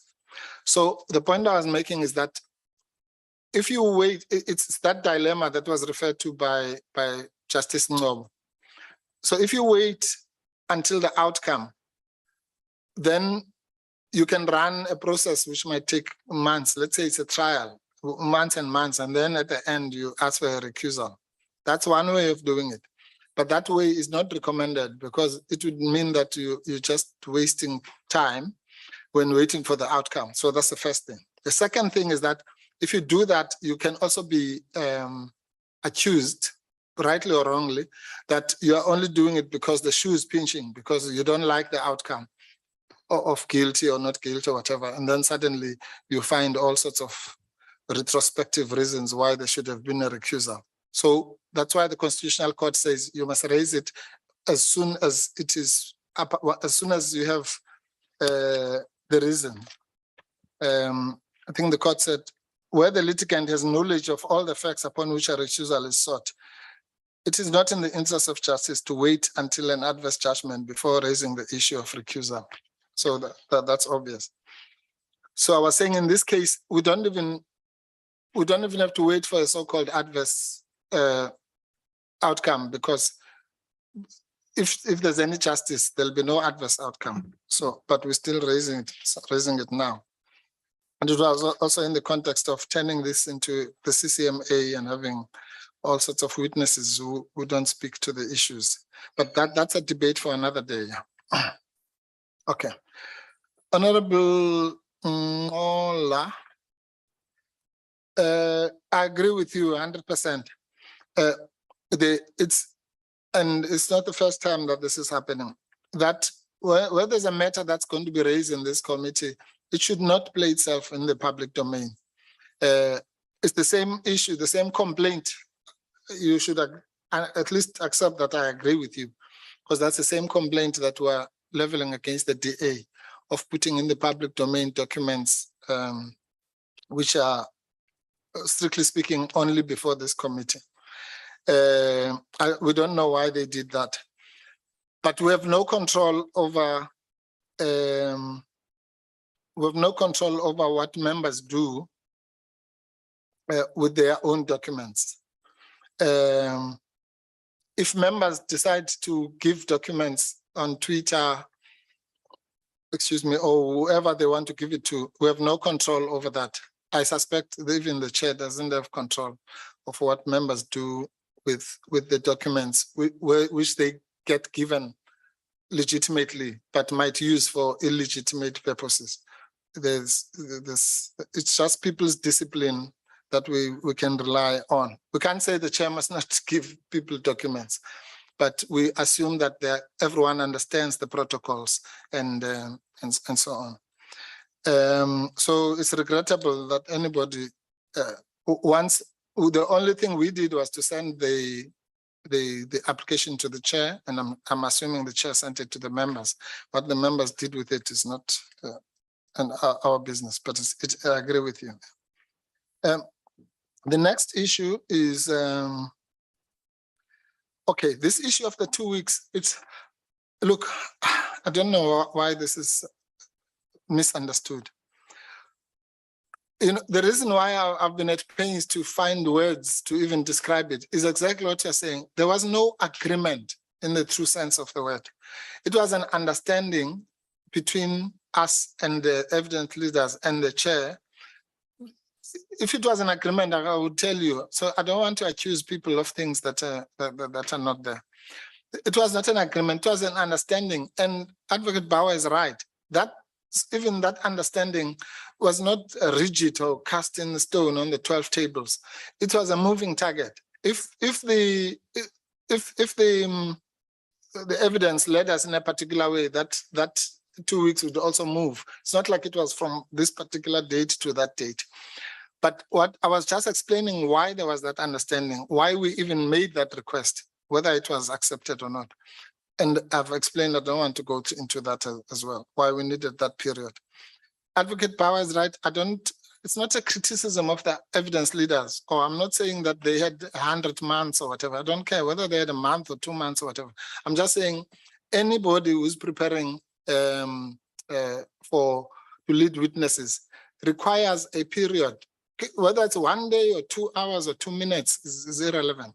It requires a period where you check the evidence of the other side, cross out certain witnesses that you might have thought you need and don't need, resequence your witnesses, reconsult if you need to reconsult on certain issues that might have arisen. For example, now we have 2 witnesses.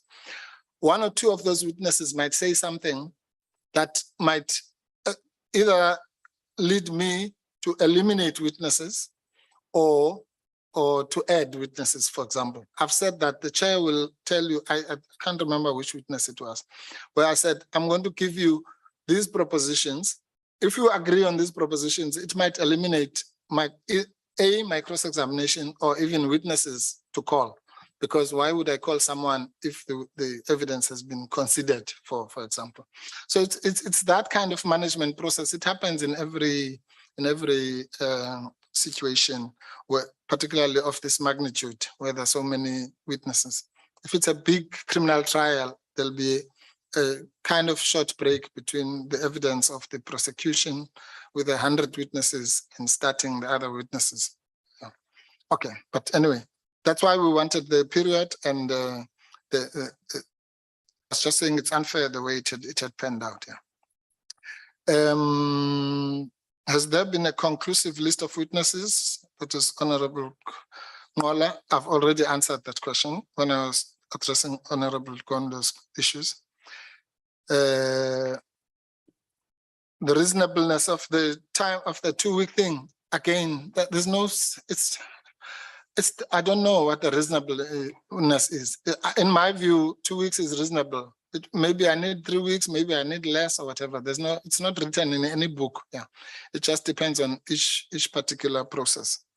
So reasonableness can be judged by others. And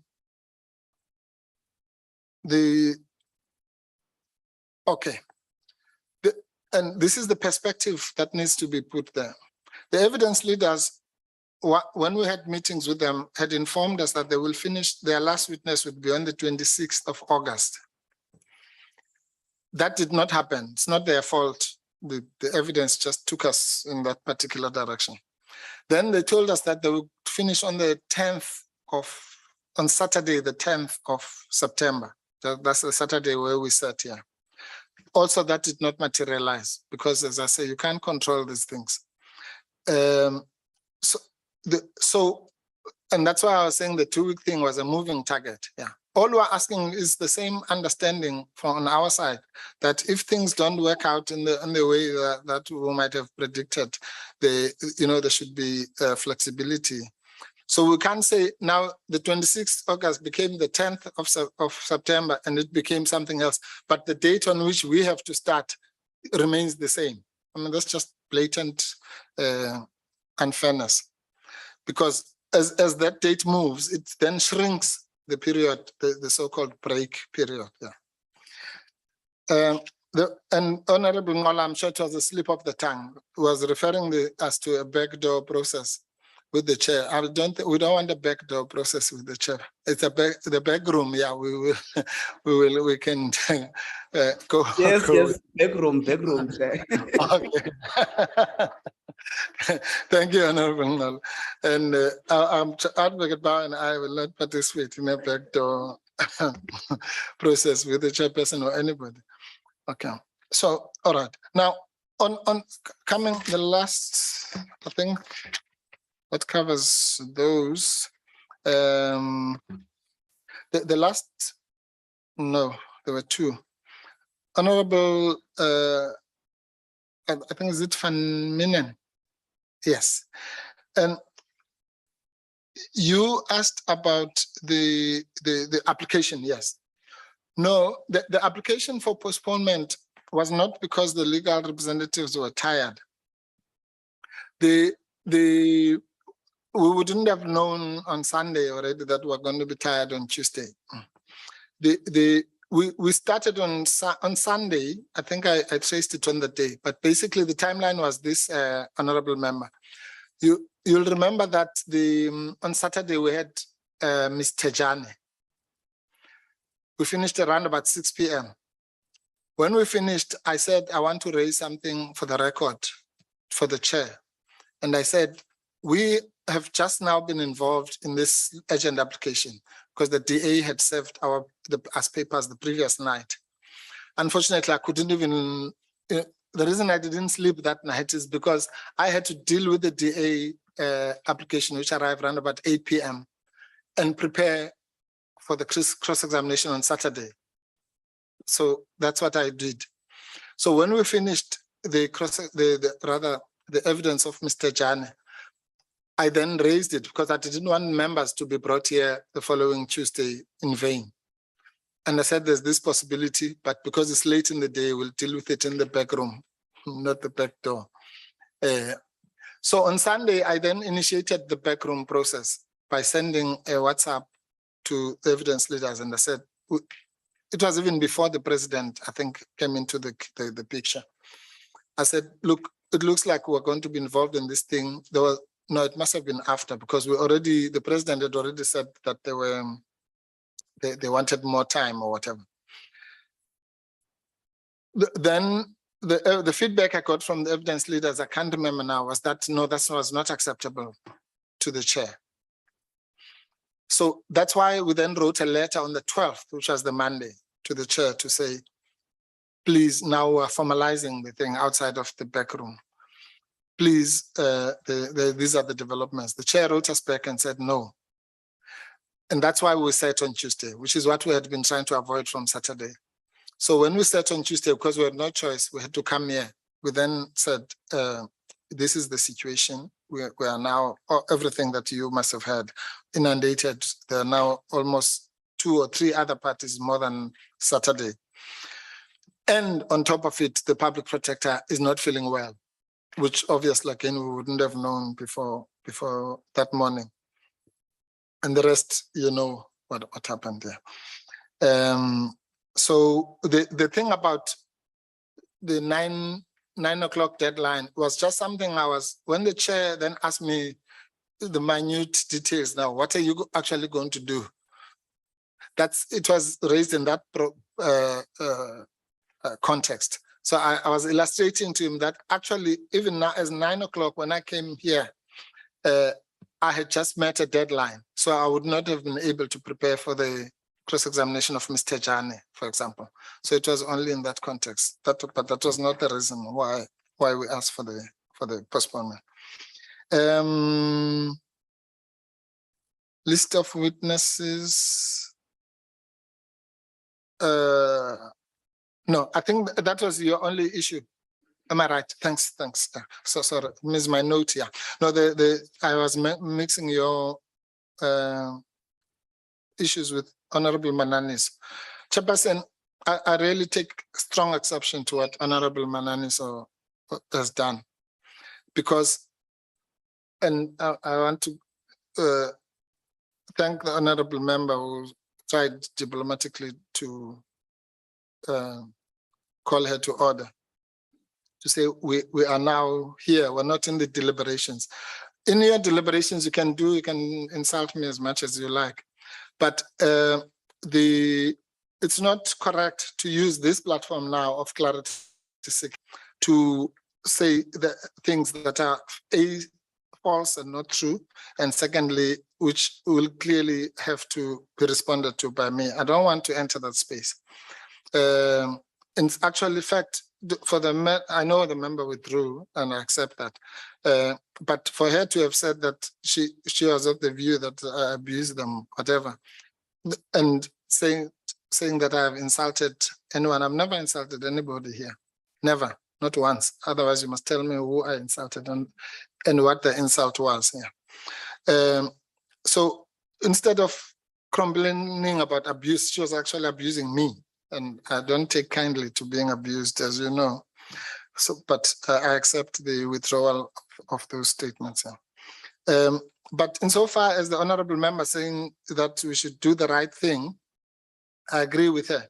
I'm just simply saying the back room, it was not just myself and Advocate Bauer. It was myself and Advocate Bauer and the chairperson.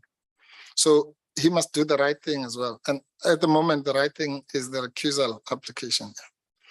So and I accept again the criticism that you give to us, at least my part of that criticism, where you're saying that it means the backroom failed.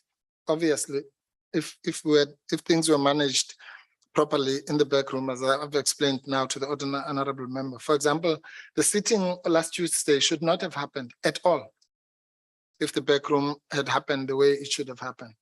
We should not have sat here. There should not have been so-called threats or doctor's notes and all that. It should not have happened. I tried from Saturday to prevent that sitting from happening. Everybody who's honest knows that.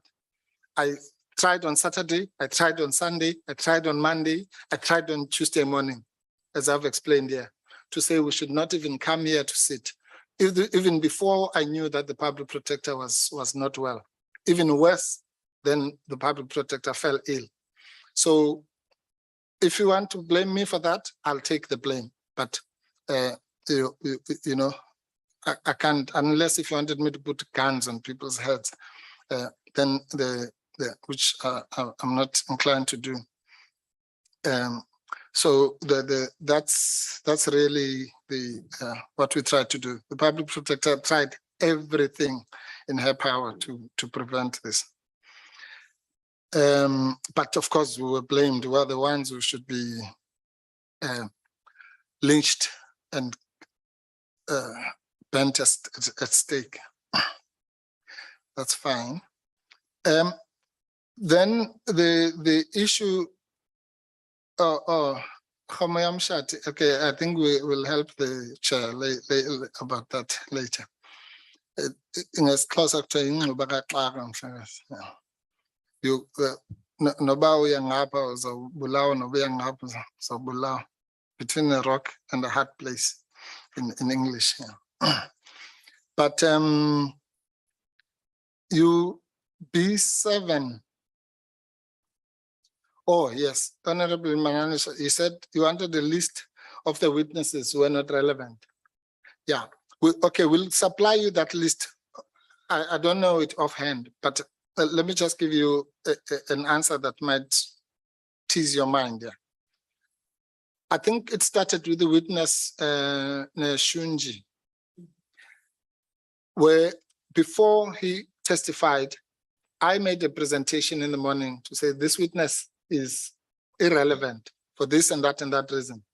The chairperson made a ruling to say, I've already said, well, we'll deal with it when we deliberate, which is wrong. Well, there's nothing we could do. Again, we can't stop the chairperson from listening.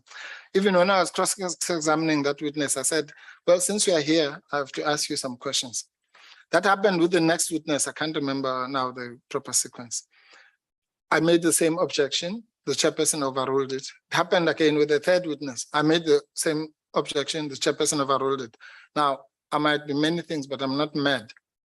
So I can't keep on saying the same thing for every witness. So after 3 witnesses, I gave up. So all the other witnesses were irrelevant. There was nothing, because I knew what the outcome. I even told the chair, I know what the outcome is going to be, but I have to do it to discharge my duty. So there were countless other witnesses who came with irrelevant evidence, but there's nothing we could do. We can't. I've said that as closer to impambano ibonakala ngoba uphinde wenze the same thing so many times, or uthathe emery yokamanzi kodwa uyayibona ukuba iyavuza. I think it was Einstein who said that the madness is repeating the same thing that has failed. I'm not mad. So we'll give you those witnesses, but I can tell you this much. There were 18 witnesses that were called by that will have been called by the evidence leaders at the end of this. Only 3 of them, well, if you don't count the so-called expert, the 2 others, Mr. Van Lochenbeck and Mr. Pillay. Those are the only witnesses who were called here that were not employees of the Public Protector's Office. So the 15 witnesses are employees of the Public Protector's Office who were telling us about all their problems about this meeting and that meeting and what have you.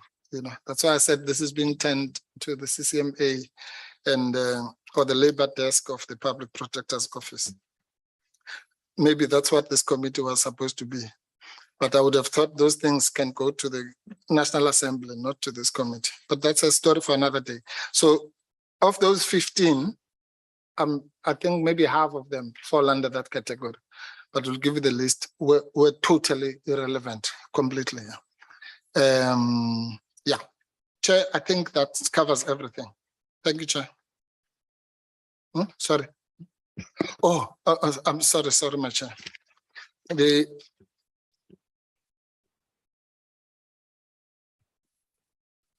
The issues raised by the evidence leaders, I would have wanted to respond to them before the members actually spoke, but let me just quickly deal with, I don't know where I've made that note. Okay, I'll do it offhand. I've already explained that when I say the evidence leaders did this or did that, it's not necessarily a criticism of what they did. There are areas which may be properly construed as criticism. The recusal application is not aimed at the evidence leaders. The recusal application is aimed at the chair. So if the chair did something together with the evidence leaders, well, it's the chairperson's share of that conduct which we are interested in for now. So I think that is the spirit in which it should be addressed. And I don't know about the dictionary meaning or here's my note of collusion, but that's the spirit in which we meant it. That there were meetings which we regard as untoward, in the sense that I've explained the sense. As this is mercifully not my first commission or process of this kind as well. So I know that evidence leaders and the chairperson have a different type of relationship, but that's why I qualified it. Was hoping to avoid this, to say that if there's a matter that is raised by us or that concerns the public protector, that matter we expect it to be debated with both sides, quote unquote. That's what happens in every commission that I've ever participated in. But it doesn't mean that every time the chairperson has to speak to the evidence leaders about this, that, or the other, or scheduling, we must be invited, as would happen if it was a court case. Because in a court case, a judge cannot even talk about those practical things with one person without the other one. Then this is not what I'm asking for. But no. So then there's the issue about Mr. Ndo. I can't believe my learned friend, Ms. Power, says that the issue of Ndo was not about relevance at all. That's what she says. Well, that's just not true. The whole point of the objection to Mr. Ndo's alleged sexual harassment being raised or not raised was on the basis that is not relevant because he didn't make allegations regarding HR issues. I'm just paraphrasing. And we accepted that. That's why we did, in the end, we didn't even question Mr. Ndo on those issues. So it was all about relevance. So to say it was not about relevance at all is not the issue. It was exactly about that. And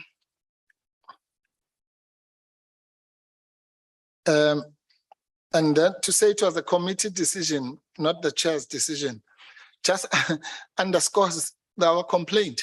That's the point I was making, that when we made relevance issues, they were summarily dismissed by the chair without consulting anybody. But when the evidence leaders made a relevance related issue, it was subjected to the committee, to a committee process. That's the exact bias I'm talking about, of treating us differently. So I can only say I agree. Evidence leaders have been held to their times, safe, exceptional times. Again, I agree, but that's exactly the point I'm complaining about. It's not that evidence leaders have not been held to the times that were, it's just the evidence leaders have been allowed to choose how much time they need. If they say they want 3 hours, then they get 3 hours. The fact that they get held to the 3 hours doesn't detract from the point from the fact that it is their own self-imposed 3-hour duration. Whereas with us, the duration is then imposed on us, and we're also held to it. So on the holding, yes, it might be equal, but on who determines that's where the bias is. Mr. Stolle, I don't want to get involved in this. Mr. Stolle was cross-examined wrongly and against the prescripts against the directives in particular. We all know it. The chair might not know it, but Advocate Bauer knows it. She knows exactly what cross-examination is. And Advocate Mayosi knows what cross-examination is. I know it. Mr. Stolle knows it. And that's what happened. In fact, Advocate Bauer says herself that Mr. Stolle contradicted himself. And he says he then had an obligation, she then had an obligation to explore. Well, if you are exploring, whatever you call it, a person who has contradicted themselves, that's called cross-examination. And it was wrong. And it's not true either that if there had been no interruptions, that 3 or 4 hour exercise would have taken 1 hour. I can put every little cent I still have, having not been rewarded for my work, that if you played that tape, you'll find that the so-called interruptions did not even come up to half an hour. So, but it's fine. It's a subjective view. It's just false. Yeah. Okay. Terms of reference, yes, thanks to my learned friend. When I mentioned the instruments, Chair, that govern the process, I had forgotten to mention the terms of reference. It is indeed the fifth instrument. And it does say that the evidence leaders should not be prosecutors.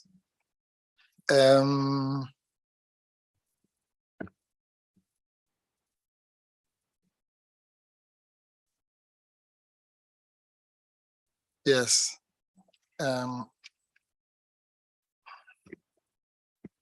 Yeah. I think I've covered all the. Oh, sorry. Still getting more notes. Chair, I'm about to. I'm sorry, Chair. No, close you one off second. now. Otherwise, those notes will never end. They won't, yeah. Yeah. No, Chair, this is the last one. Could be a lot of tweets coming. And yeah, no, thank God. I'm since I'm out of Twitter now since I was insulted there. No, that's a joke. I'm still there, Chair. I just try to hold my peace. No, just one. Chair, yeah, this is from Mr. Sianejo about the fraud. She said that the IT of Sianejo has confirmed that the email was fake. Generally, what happened is that whoever got to know that there was money that was supposed to be paid wrote an email pretending to be coming from Sianejo, saying that the money must be diverted to a particular account, and that was done. And because obviously, I think we can blame the thieves, but also the vigilance of the people who are in the public protector's office, because they should have spotted or called them, but they put the money in the wrong account. Incidentally, another client of Mr. Sianejo was also, they tried to dupe them. It's an NGO, not SOE, which I don't need to mention them by name, but they have better systems, so that they called Mr. Sianejo, who told them not to pay the amount. And the point I was making there is not, I can't say I've got evidence that the thieves saw the thing here. I'm simply saying that by putting up irrelevant evidence here, that opened Sianejo, among others, to that kind of abuse by thieves. If you say to me I must prove it, I'll say I can't. But I'm saying this is the reason why we were saying that irrelevant evidence must not be led, particularly when it involves people's firms or bank accounts and all that. Yeah. Thank you. Thank you. Thank you, Chair. Thank you again for your patience, Chair. Powerful. The time now is 15:49, and you would have started just 8 minutes after 3. Just indicating this is what I do all the time. Well, Chair, you must do it for to everybody. No, you everybody, don't. For everybody, Yeah. including the members. So I'm indicating that so that sometimes facts matter than any other thing, and I believe in that. So thank you for that, Advocate Mpofu. Maybe just a couple of points to make from the chair. I think the first one will be to acknowledge and welcome the comprehensive application you would have made for the recusal of the chair, as well as Honorable Milham. That's well received. Members would have asked clarities. As the chair, I don't have clarities. I think we are going to have our own time as a committee to deliberate on the application and definitely make a decision on the application.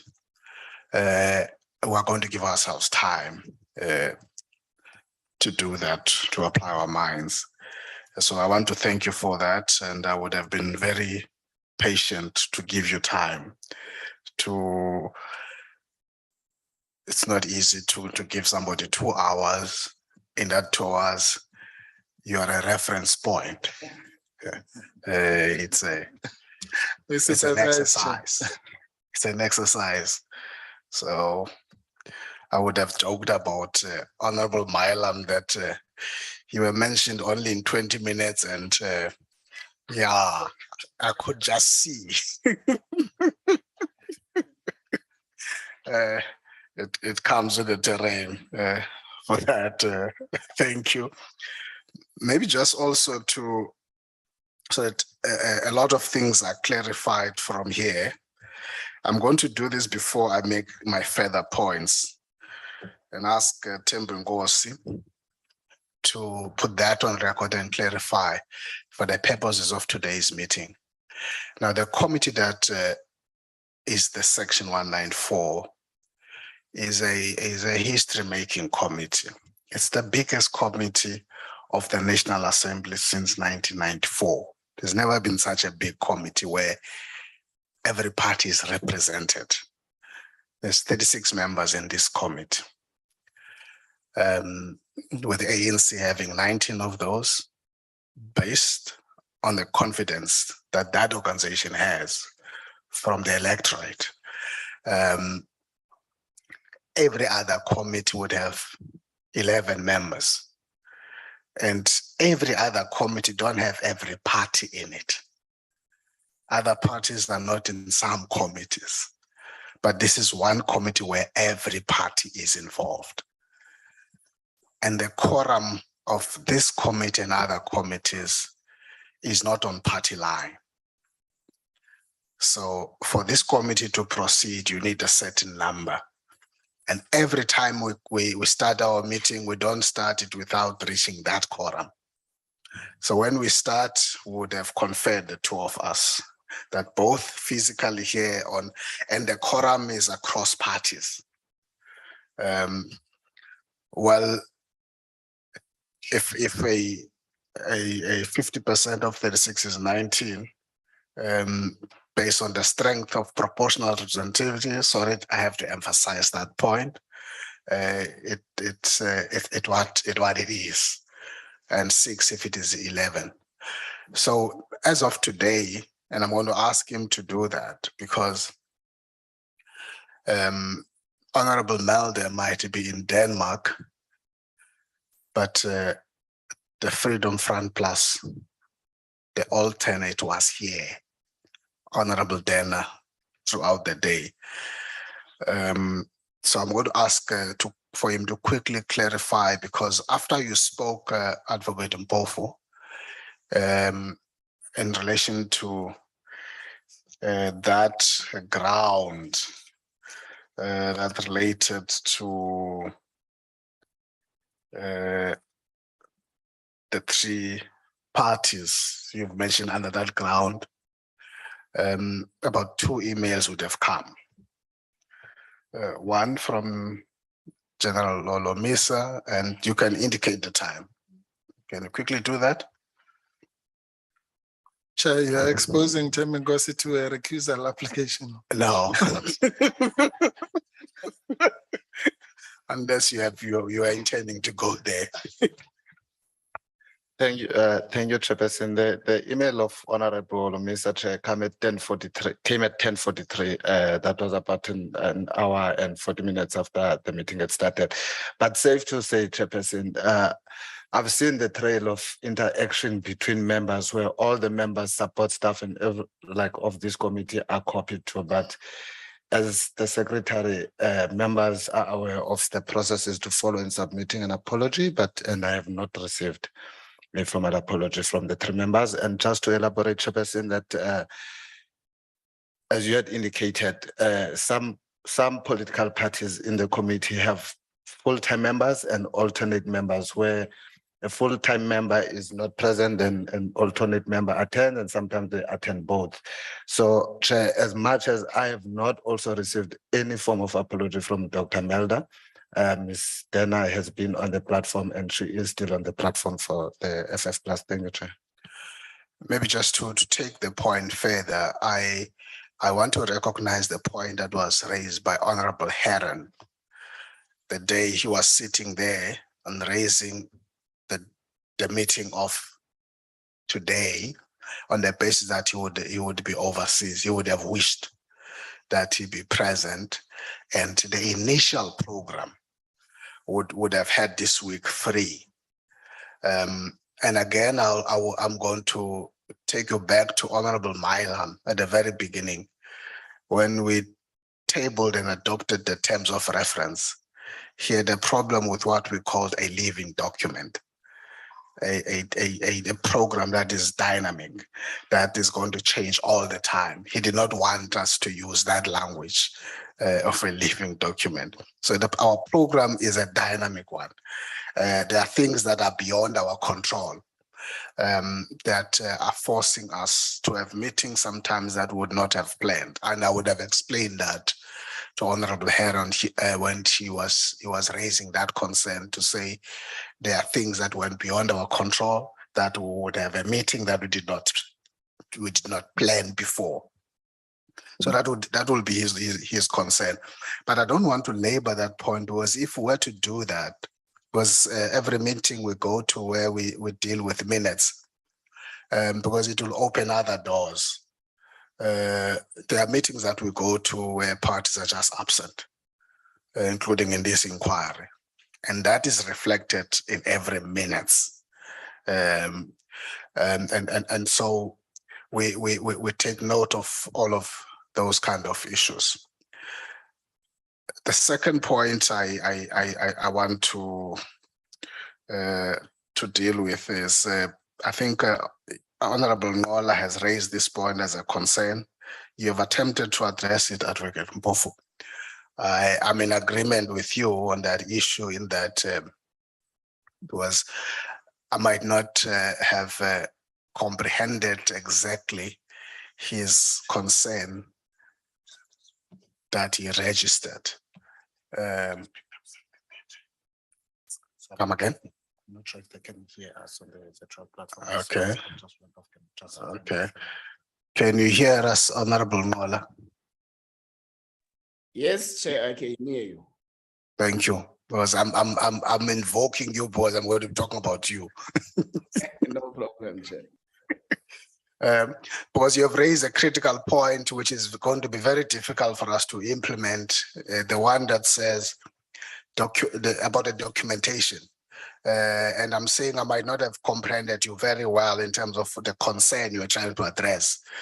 Because what we do, once Thembinkosi sends out documents that the chair would have approved, we lose control of that. As to who shares that with who. It gets to be out of our hand.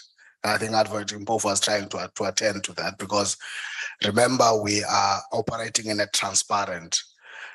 So if we send a document tomorrow for a meeting of Friday, we expect that even the media and everybody else would have had access to that document, so that everybody else is ready for that.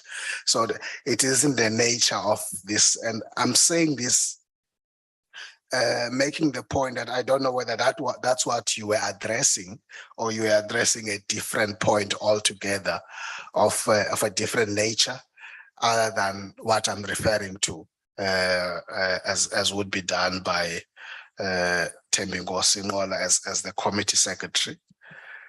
Yeah. Just as a quick comment, I think both yourself, the team of the public protector, the legal team, as well as evidence leaders, you can continue doing what you are doing in terms of the back room. I was never part of the back room. You always met together, and I get the reports of those. Unless you are saying you need my assistance now, I'm available. No, we'll need the assistance of the new chairperson. You can't preempt things, Advocate Mpofu. So you do need the assistance of the chair. Is that what you're saying? Yes, Chair. No, I will consider that. Thank you. And perhaps the next point that I just want to make, Thembinkosi would have sent out a program for a meeting today, as well as a meeting on Friday. And so the ruling that Honorable Zungola would have raised, because Honorable Dlagode made that proposal, this in-committee meeting of ours. And so that has been approved for us. We're going to have to utilize that day, which is Friday, as the committee, because we don't want to delay making a decision on these matters. It can't be prolonged. It will not be fair to the process, to how we want to run and speed up processes in this regard. So we will have that meeting, that committee meeting, that will attend all of these issues that would have been placed here today. So I'm indicating to members that that will be our next meeting, as was proposed by Honorable Dlakude. And I'm happy that both yourself and Honorable Lotrit addressed the issue of member participation in committees and what becomes a priority at what point. So I don't want to be much longer unless there's something I'm missing. Fatima, anything missing? Okay, Honorable Ngola, you wanted to clarify that issue quickly? No, Chair, I think you captured the point I wanted to make properly.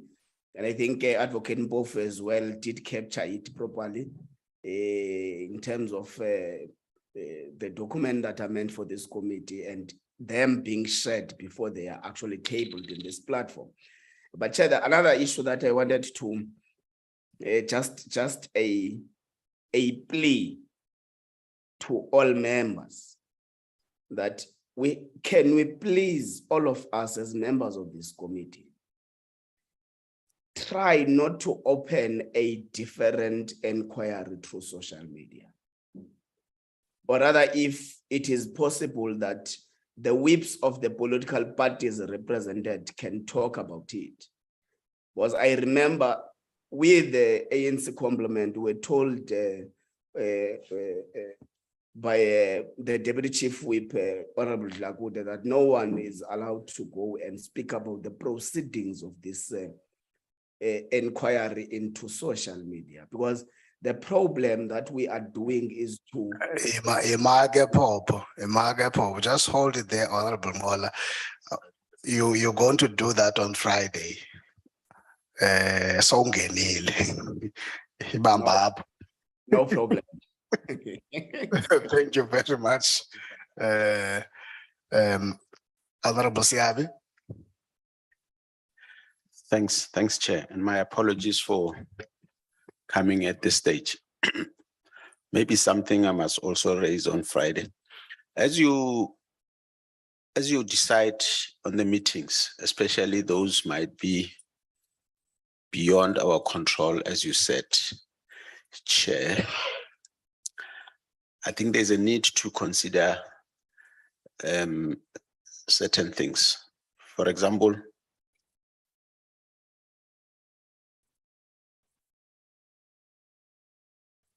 okay, wanted your attention. For example, in this committee, there are, in some instances, there will be a chairperson and a whip and other members of a portfolio committee. And if we allow many clashes, yes, there might be a quorum, but it disadvantages those who would not follow the proceedings at the end. I'm just saying, let's look at it. We may discuss it on Friday, or you may look at it at your own time in your office, so that we don't, in the 19 of the ANC, for example, we also include substitutes in that 19. So if the 19 is, or part of the 19 is not there, you're not going to have another person representing there. So let's look at it so that we have, especially with portfolio committees in the mornings, if we can try to avoid, we may not avoid it completely, but if we can try to minimize those clashes. Thank you, Chair. No, thank you, Honorable Siabe. We'll continue to improve. You will realize that we would have started almost meeting every day. And once other committees came back from recess, we had to readjust in the interest of other committees. But your caution is that even as we change times and dates, we must not lose sight of that, so that we don't lose the consistency of members here because they have got other responsibilities. The homework is taken care of. Thank you for that. Thank you, members, and thank you to everybody, colleagues. The meeting now is adjourned. Thank you. Recording stopped. Thank you, Chair. Thank you, Chair.